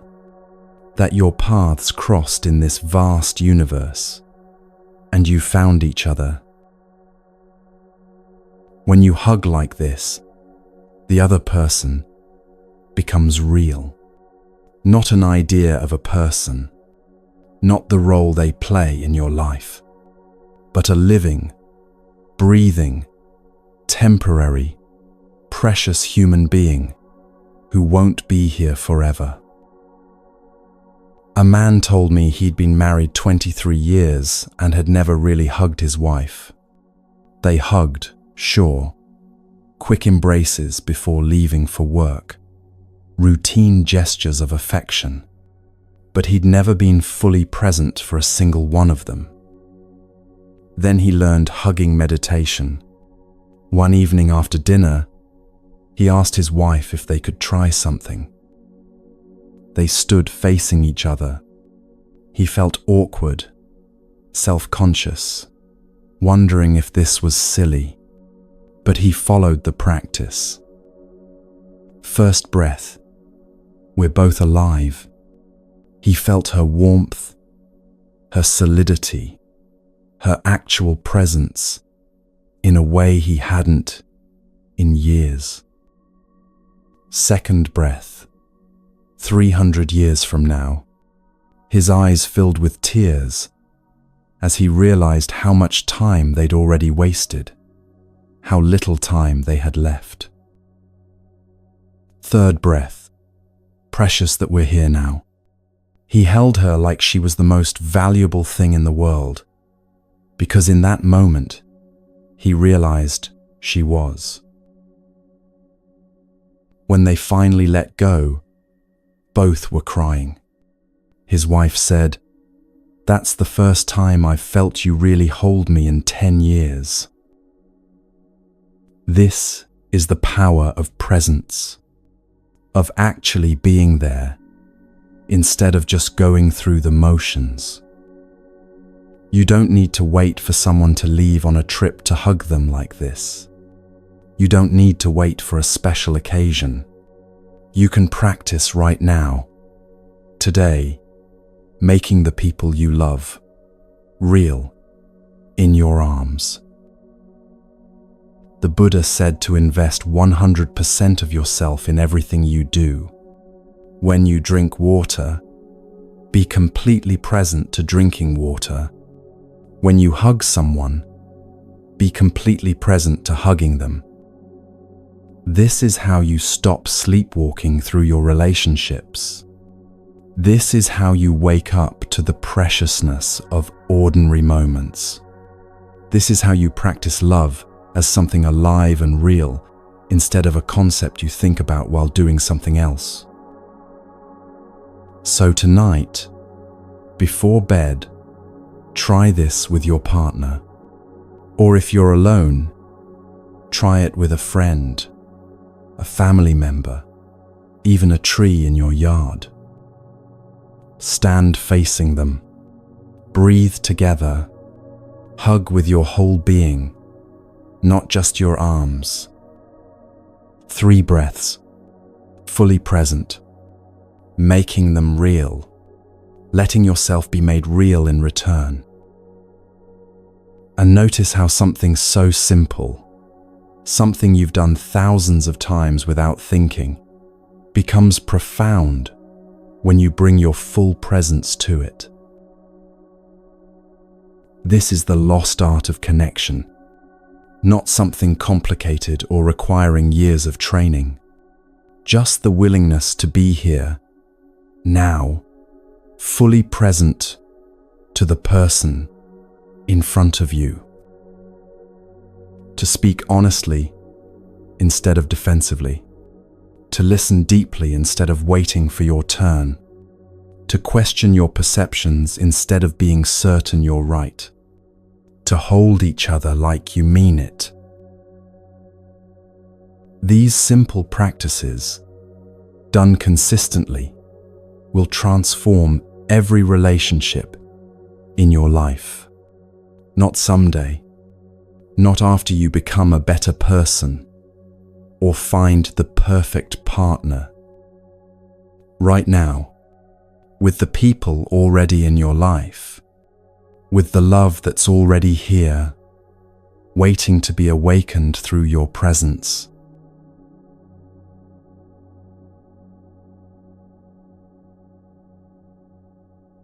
The Buddha said that nothing survives without food. Not plants, not animals, not even love. This might be the most important teaching about relationships you'll ever hear. If you don't know how to feed your love, it will die. Not because you're a bad person, not because you chose wrong, but because you let it starve. Most of us think we're feeding our love when actually we're poisoning it. We consume things that drain us, surround ourselves with influences that kill connection, fill our minds with toxic material, and wonder why our relationships feel depleted. The Buddha taught that there are 4 kinds of food we consume every day, 4 sources of nourishment that either strengthen love or weaken it. Edible food, what you put in your mouth. Sensory food, what you consume with your eyes, ears, and awareness. Volition, the intention and desire that drives you. And consciousness, your environment, and the collective energy around you. Most people only think about the first one, but the other 3 are just as important, maybe more so. Let's look at what you're actually feeding your love. Your body is not separate from your mind. Your mind is not separate from your love. When you eat in a way that harms your body, you harm your capacity to love. When you respect your body through mindful eating, you strengthen everything: your energy, your patience, your ability to be present, your emotional stability. This isn't about following a perfect diet or never enjoying food. It's about recognizing that how you treat your body affects how you treat others. A man told me he was always exhausted and irritable with his family, quick to anger, impossible to please, constantly drained. He blamed his job, his kids, his wife's demands. Then someone asked him, "What did you eat today?" He listed it off. Fast food for breakfast, skipped lunch because he was too busy, 3 energy drinks, vending machine dinner while working late, every single day. His body was running on poison and stress, hormones. Of course, he had no patience for his family. Of course, everything felt overwhelming. He was trying to love people while actively destroying the vehicle through which love flows.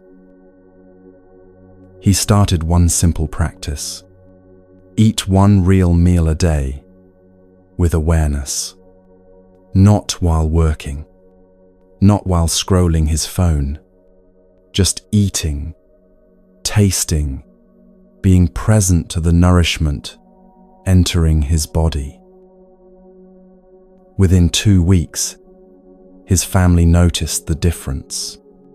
He was calmer, more present, less reactive, not because the external pressures changed, but because he stopped poisoning himself and started actually nourishing his body. The Buddha taught that eating with moderation is an act of love. Love for your body, which works so hard to keep you alive. Love for the earth, which grew the food you eat. Love for the people around you, who deserve your best energy instead of your exhausted, undernourished irritability. You don't have to become a health fanatic. You just have to pay attention. Notice how different foods make you feel. Notice when you're eating because you're hungry versus eating to numb emotions. Notice when you're feeding your body versus just filling a hole. And ask yourself, is what I'm consuming helping me love better or making it harder? Because if you can't respect your own body enough to feed it well, how can you respect someone else's body? If you're constantly depleted and running on empty, what do you have to offer? This is the first food. Simple, but profound. Treat your body like the sacred vessel it is. Now we come to something most people never consider: sensory food. Everything you consume with your eyes, ears, nose, and mind becomes part of you. Every image, every song, every conversation, every piece of media, it all enters your consciousness and shapes who you are. When you read a magazine full of anger and division, you consume that anger. When you watch violent shows before bed, you consume that violence. When you scroll through social media comparing yourself to others, you consume inadequacy and envy. And then you bring all of that to your relationship and wonder why you feel disconnected, anxious, irritable. The Buddha taught that if you consume toxic sensory impressions, they will feed your craving, anger, and fear. You become what you consume. A couple told me they spent every evening together, but felt completely disconnected. They'd come home from work, eat dinner in front of the television, watch shows until bedtime, then sleep. Every day the same routine. I asked them, "What are you watching?" Crime shows, murder mysteries, news programs cycling through disasters and outrage. 3 hours every night of violence, fear, anger, tragedy. Then they'd wonder why they couldn't sleep, why they felt anxious all the time, why they had nothing to talk about except complaints about the state of the world. I suggested they try something for 1 week. Turn off the television. Spend those 3 hours doing something else together. The first night was uncomfortable. They didn't know what to do without the screen to fill the space. But they sat outside and watched the sunset. They talked about things they hadn't discussed in years. They remembered why they liked each other. By the end of the week, both felt lighter, calmer, more connected.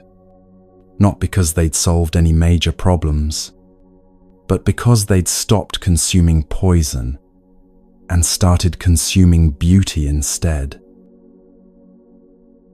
This doesn't mean you can never watch television or read the news. It means being conscious of what you're feeding yourself. If you spend an hour scrolling through content that makes you feel inadequate, anxious, or angry, that's what you're feeding your love. You'll bring that energy to your partner whether you mean to or not. But if you set aside time each day to consume something beautiful, walking in nature, listening to music that moves you, reading something that inspires you, having a real conversation with someone you care about, that's what you'll have to offer. The practice is simple. Before consuming anything, ask yourself, will this nourish me or deplete me? Will this make me more capable of love or less? Then choose consciously instead of just defaulting to whatever's easiest or most distracting. Your attention is precious. Your consciousness is sacred. What you allow into it shapes everything about you, including your capacity to love. So be careful what you consume. Feed yourself beauty when you can. Protect your awareness from unnecessary poison. Give yourself the sensory nourishment that makes love possible. The third kind of food is volition, your intention, your desire, the motivation that drives everything you do. This is the energy that keeps you alive, the fuel that gets you out of bed each morning, the reason beneath all your choices. And most people have never examined it. What do you actually want? Not what you think you should want, not what your parents wanted for you or society expects, but deep down, in your most honest moments, what is your deepest aspiration? Because if your volition is toxic, it will poison everything else. If you're driven by the need to prove you're better than others, that competitiveness will seep into your relationship. If you're motivated by fear of failure, that anxiety will contaminate your love. If you want success at any cost, you'll sacrifice connection for achievement and wonder why you feel empty. The Buddha taught that you can practice developing a strong, positive volition. You can consciously choose what drives you. A woman told me she'd spent 20 years climbing the corporate ladder, sacrificing everything for the next promotion. Her marriage suffered. Her children barely knew her. Her health deteriorated. And when she finally reached the position she'd been working toward her whole life, she felt nothing. Empty, successful and alone. She asked me, what was it all for? I asked her, what was driving you? What was the volition beneath all those years of sacrifice? She was quiet for a long time. Then she said, I wanted to prove I was worthy. To show my father I wasn't the disappointment he thought I was. To demonstrate to everyone who doubted me that they were wrong. That's what had been feeding her for 2 decades. Not love, not compassion, not genuine aspiration to help others or make the world better. Just the toxic need to prove her worth by achieving more than everyone else. And it had worked, in a way. She'd achieved everything she set out to achieve. But the volition itself was poisonous, so the success tasted like ashes. She started practicing a different kind of volition. Every morning, before the demands of the day crashed in, she would sit quietly and connect with a deeper intention. I vow to develop understanding and compassion in myself, so I can bring more peace to the world. I vow to see the suffering in others and help relieve it when I can. I vow to create joy and connection instead of just accumulating achievements. At first, it felt fake, like she was pretending to care about things that weren't really important to her. But she kept practicing, and slowly, her life began to shift. She started making different choices, turning down projects that required sacrificing her family, prioritizing connection over achievement, measuring success not by promotions, but by whether she was becoming more loving, more present, more helpful. This is what it means to feed your love with healthy volition. To consciously choose an intention rooted in compassion instead of fear, in contribution instead of competition, in love instead of the desperate need to prove something. So ask yourself right now, what's driving you? What desire is underneath all your daily activities? If you don't like the answer, you can change it. Not by force or willpower, but by practice, by consciously reconnecting each day with a deeper, truer aspiration. When your volition is healthy, when you're driven by the intention to love and serve and grow, everything else becomes easier. Your relationship flourishes because you're no longer using it as a means to prove something or get something. You're just loving because that's what you've chosen to be about.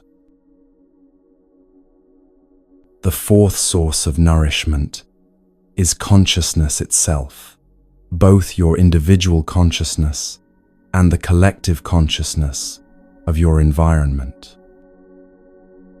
You become like the people you spend time with. You absorb the energy of the places where you live and work. You're shaped by the culture around you, whether you realize it or not. If you live in an environment where people are constantly angry and cynical, you'll become more angry and cynical. If you surround yourself with people who are bitter about relationships, you'll absorb that bitterness. If everyone around you treats love as a transaction or a competition, that will seep into your own relationships. But the opposite is also true. If you spend time with people who practice understanding and compassion, you'll naturally become more understanding and compassionate. If you're part of a community where people support each other's growth, you'll find it easier to grow. If you're surrounded by healthy relationships, your own relationship has a much better chance of thriving. A man told me his marriage was falling apart, and he didn't know why. He loved his wife. She loved him, but they couldn't seem to make it work. I asked him about their community. Who do you spend time with? Who are your closest friends? He listed them off. Every single one was divorced or in a miserable relationship. Every gathering turned into people complaining about their partners, making jokes about how marriage is a trap, reinforcing the belief that long-term love is impossible. He was swimming in toxic water and wondering why he kept getting sick. The Buddha taught that we need Sangha, community, a group of people who share the same aspiration, who support each other's practice, who remind us what's possible when we forget. This doesn't mean you abandon your friends who are struggling, but it means being conscious about whose energy you're absorbing and what kind of community you're building. The couple at our practice center who saved their marriage through deep listening practice didn't do it alone. They were surrounded by other couples who were also practicing, who could remind them what they were working toward when things got hard. They had a community that believed love was possible, that treated relationships as spiritual practice, that celebrated growth instead of cynically tearing each other down. That collective consciousness held them when their individual consciousness wanted to give up. So look at your environment.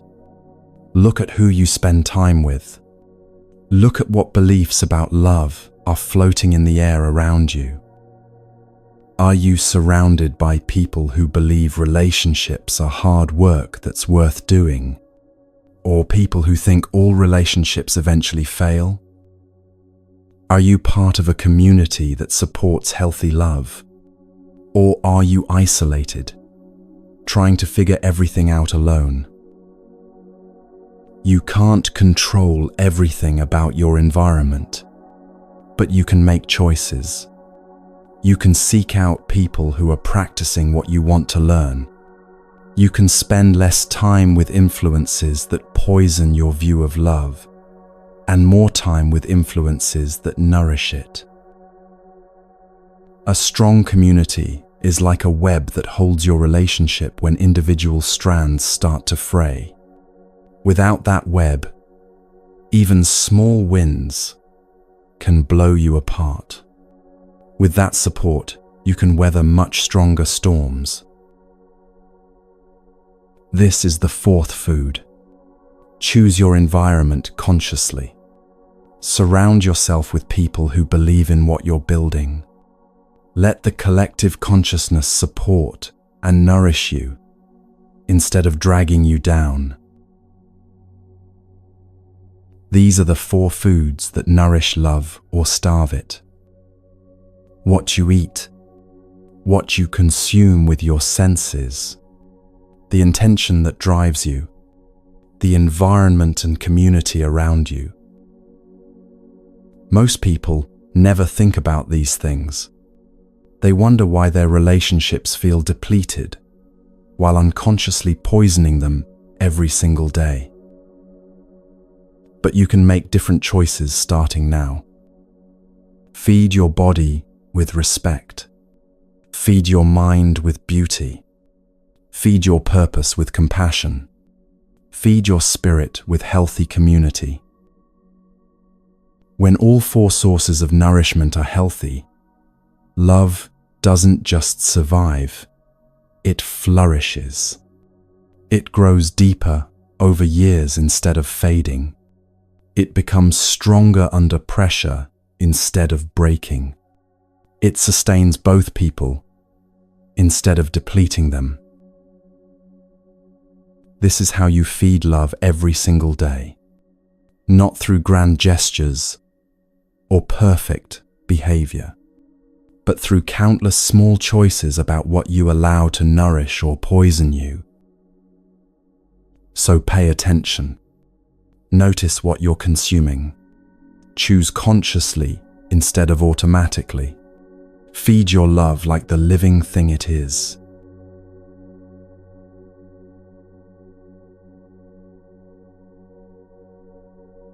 Everything we've explored becomes real through practice. Not theory, not good intentions, not understanding the concepts intellectually and then doing nothing with them. Practice. The Buddha didn't teach philosophy for people to think about. He taught practices for people to live. Tools you can use today, in the middle of your actual messy, complicated life, to transform suffering into peace and loneliness into connection. These aren't advanced techniques requiring years of training. They're simple, accessible practices that work if you actually do them. So here are the tools that will change your life. Not someday. Starting now. A mantra is a sacred phrase that can transform a situation. It doesn't have to be in Sanskrit or Tibetan. It can be in your own language, spoken from your heart. The Buddha taught 6 mantras for relationships. 6 phrases that, when spoken with genuine presence, can heal wounds, prevent fights, and restore connection. First mantra, I am here for you. These 4 words might seem simple, but they contain everything. When you say this to someone you love, you're making yourself truly present, not just physically in the room, but actually here, mind and body, together, attention, fully given. Most of the time we're physically present, but mentally, somewhere else. Thinking about work, scrolling our phones, planning what's next. Our loved ones can feel this absence, even when we're standing right next to them. But when you stop, breathe, gather yourself completely, and say, "Darling, I am here for you," something shifts. You become real to them. They become real to you. Life becomes real in that moment instead of something you're rushing through on your way to somewhere else. Try this today. Look at someone you love, take a breath, and say these words like you mean them. Watch what happens. Second mantra, I know you are there, and I am happy. This is recognition, acknowledgement, the practice of seeing and appreciating what's actually in front of you, instead of always looking for something better, something different, something more. You can practice this with the full moon, with the morning star, with magnolia flowers in bloom. And you can practice it with the people you love. When you look at your partner and really see them, not taking them for granted, not seeing them as a function they perform, but actually recognizing their presence as a gift, and you say, I know you are there, and I am happy, you create joy for both of you. We spend so much time wishing things were different that we miss what's already here. This mantra brings you back to what's real, what's present, what's worth celebrating right now. Third mantra, I know you are suffering. That is why I am here for you. This is the mantra for when someone you love is in pain. You don't have to fix anything. You don't have to make it better immediately. You just have to see their suffering and let them know they're not alone in it. When you're mindful, you notice when your loved one is suffering. Maybe they don't say anything. Maybe they're trying to hide it. But you see it in their eyes, their posture, the way they're holding tension in their body. Instead of ignoring it or hoping it goes away, you practice true presence. You sit close to them and say, Darling, I know you are suffering. That is why I am here for you. Just those words, spoken with genuine care, can relieve more suffering than 1,000 attempts to fix or explain or make it all better. Your presence is the gift. Your witness is the medicine. Fourth mantra, I am suffering. Please help. This might be the hardest mantra to speak because it requires complete vulnerability. When you're hurt, especially if you believe the person you love caused your hurt. Everything in you wants to withdraw. You want to lock yourself in your room, nurse your wounds alone, punish them with your absence. But the Buddha taught that this is exactly when you need to go to them and ask for help. Not, you hurt me and you need to fix it. Not, this is your fault. Just, I am suffering and I need your help. A woman told me she spent 3 days in silent rage at her husband. He'd said something thoughtless that cut deep, and instead of telling him, she just froze him out. Cold silence, angry glances, the withholding of all warmth and connection. Finally, exhausted by her own anger, she remembered this mantra. She went to him and said, I am suffering. Please help me. He'd been waiting 3 days for permission to approach her. He sat down, took her hand, and said, tell me what you need. That's the power of this mantra. It breaks through pride and opens the door to actual connection instead of silent warfare. Fifth mantra, this is a happy moment. Use this mantra to wake yourself up to the conditions of happiness that are already present. Maybe you're sitting together doing nothing special. Maybe you're walking hand in hand. Maybe you're eating a simple meal together. And you pause, look around, feel the moment fully, and say, this is a happy moment. Not fake positivity, not pretending everything is perfect, just honest recognition that right now, in this ordinary moment, you have so much to be grateful for. We're always waiting for happiness to arrive in some big dramatic way. The perfect vacation, the ideal circumstances, the moment when everything finally lines up. But happiness is here now, if you have eyes to see it. You're alive.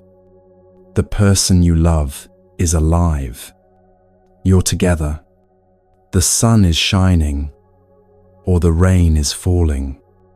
You have food to eat and air to breathe. This mantra helps you stop missing your life while waiting for something better. Sixth mantra, you are partly right. This is the mantra of humility. When someone praises you, you can say, you are partly right. You know you have good qualities, but you're not perfect. You don't let praise inflate your ego and make you forget your humanity. When someone criticizes you, you can also say, you are partly right. You know you have weaknesses, areas where you need to grow. You don't need to defend yourself as if admitting imperfection would destroy you. This mantra keeps you balanced, not superior when praised, not destroyed when criticized, just human, containing both strengths and weaknesses, always learning, always growing. These 6 mantras are tools you can use every single day. Write them down if you need to. Keep them in your pocket. Practice them until they become natural. They're not magic spells that make problems disappear, but they're reliable practices that create openings for connection when connection feels impossible. Now let's practice something that will fundamentally change your relationship with yourself and everyone around you. This is metta meditation, loving kindness meditation, adapted from ancient Buddhist practice, but completely accessible to anyone right now. The practice begins with you, always with you. Find a comfortable position. You can sit, lie down, whatever allows you to be still and present. Close your eyes if that feels comfortable. Take a few deep breaths to settle your body and mind. Now, speaking either aloud or silently to yourself, begin with these phrases. May I be peaceful, happy, and light in body and spirit. Let that settle. Don't rush. Actually wish this for yourself. May I be safe and free from injury. Breathe with it. Mean it. May I be free from anger, afflictions, fear, and anxiety. Notice what arises when you say this. Don't judge it. Just notice. May I learn to look at myself with the eyes of understanding and love. This one might be hard. Most of us have spent years looking at ourselves with judgment and criticism, but practice anyway.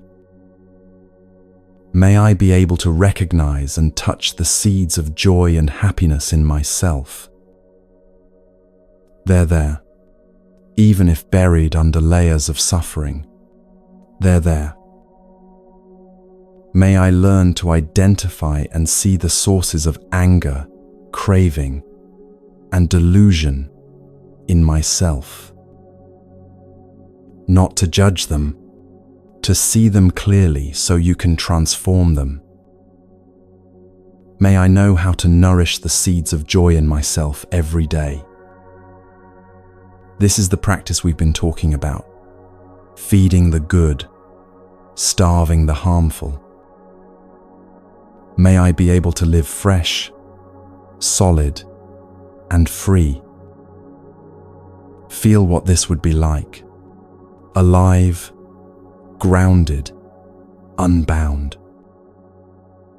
May I be free from attachment and aversion, but not be indifferent.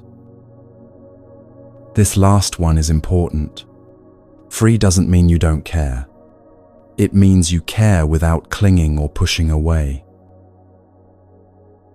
Practice this for yourself until it starts to feel genuine. Not just words, but actual wishes for your own well-being.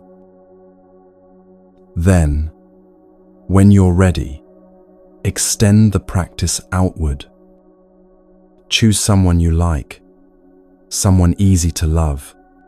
Picture them clearly and repeat the phrases, substituting you for I. May you be peaceful, happy, and light in body and spirit. Then choose someone neutral, someone you see regularly but don't have strong feelings about. The person at the coffee shop, the mail carrier. Practice wishing them well-being. Then choose someone you love deeply. Your partner, your child, your closest friend. Really feel these wishes for them. And finally, this is the advanced practice. Choose someone who's difficult for you. Someone who's hurt you or who you find challenging. Can you wish them peace? Can you hope they find freedom from suffering? You don't have to like them. You don't have to excuse their harmful behavior. But can you recognize that they, too, are suffering, and that their freedom from suffering would benefit everyone? This practice transforms your heart gradually, naturally, not through force, but through the simple act of wishing well-being for yourself and others, over and over, until it becomes who you are. Here's a simple relationship health check. 20 questions to ask yourself occasionally, not to judge your relationship, but to bring awareness to what's actually happening. You don't need to answer them all right now. Just let them sit in your awareness. Are you in love? Are you still in love? Do you want to reconnect with the person who used to be the one you love? Do you think this person is happy? Do you have time for each other? Have you been able to preserve your true presence? Are you capable of offering freshness every day? Do you know how to handle suffering in yourself? Can you help handle suffering in the other person? Do you understand the roots of your own suffering? Can you understand suffering in the other person? Do you have capacity to help them suffer less? Have you learned to calm down painful feelings and emotions? Do you have time to listen to yourself and your deepest desire? Do you have time to listen to your partner and help them suffer less? Are you capable of creating joy for yourself? Can you help your partner create joy? Do you feel you have a clear spiritual path? Do you have peace and contentment within yourself? Do you know how to nourish your love every day? These aren't yes or no questions with right or wrong answers. They're invitations to look deeply, to be honest, to notice where you're strong and where you need to grow. Come back to these questions every few months.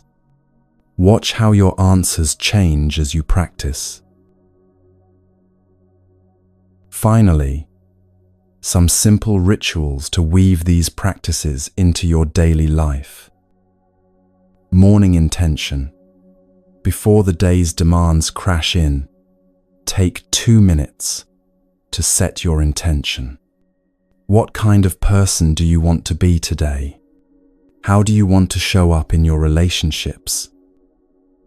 Evening flower watering. Before bed, tell your partner one thing you appreciate about them. Just one genuine thing. Water the flowers instead of focusing on weeds. Weekly deep listening. Set aside time each week where you sit together and really listen to each other. No fixing, no defending, no advice, unless asked. Just presence and understanding. The practice of reverence. Treat your partner with the respect you'd give an honored guest. Even after years together, they still deserve your full attention and care. These rituals might seem small, but they're what keep love alive over decades. Not grand gestures or perfect behavior, but consistent small acts of mindfulness and care.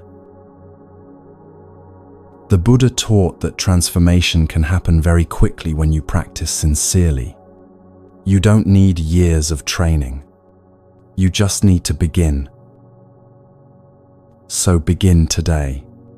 Choose one practice from this section. Just one. And actually do it. Not perfectly, not with complete understanding of all the nuances. Just do it with sincerity and see what happens. These practices work, not because they're magic, but because they align you with how love actually functions, through presence, understanding, compassion, and genuine care. When you practice consistently, you stop being someone who thinks about love and become someone who lives it. And that changes everything.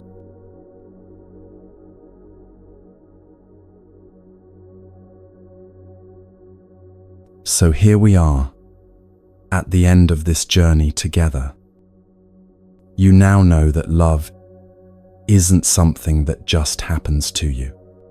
It's an art you can learn, a practice you can cultivate, a capacity you can develop day by day. Your heart can expand from a cup into a river. You can learn to generate your own happiness instead of demanding it from others.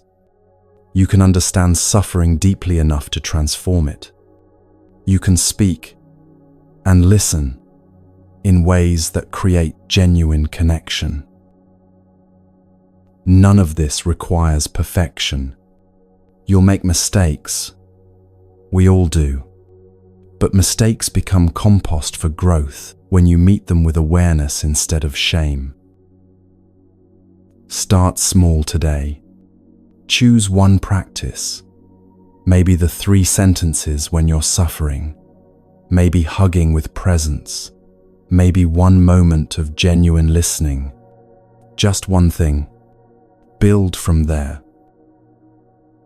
And remember, you're not alone in this. Wherever you're listening from right now, whether it's morning light or deep night, whether you're feeling hopeful or heartbroken, you're part of a global community, learning to love more skillfully. May your heart expand like a river, capable of holding everything with grace. May you water the flowers in yourself and in those you love. May your love bring healing to everyone it touches. Take one more breath with me now. Let it out slowly. And know that every moment is a new chance to begin again.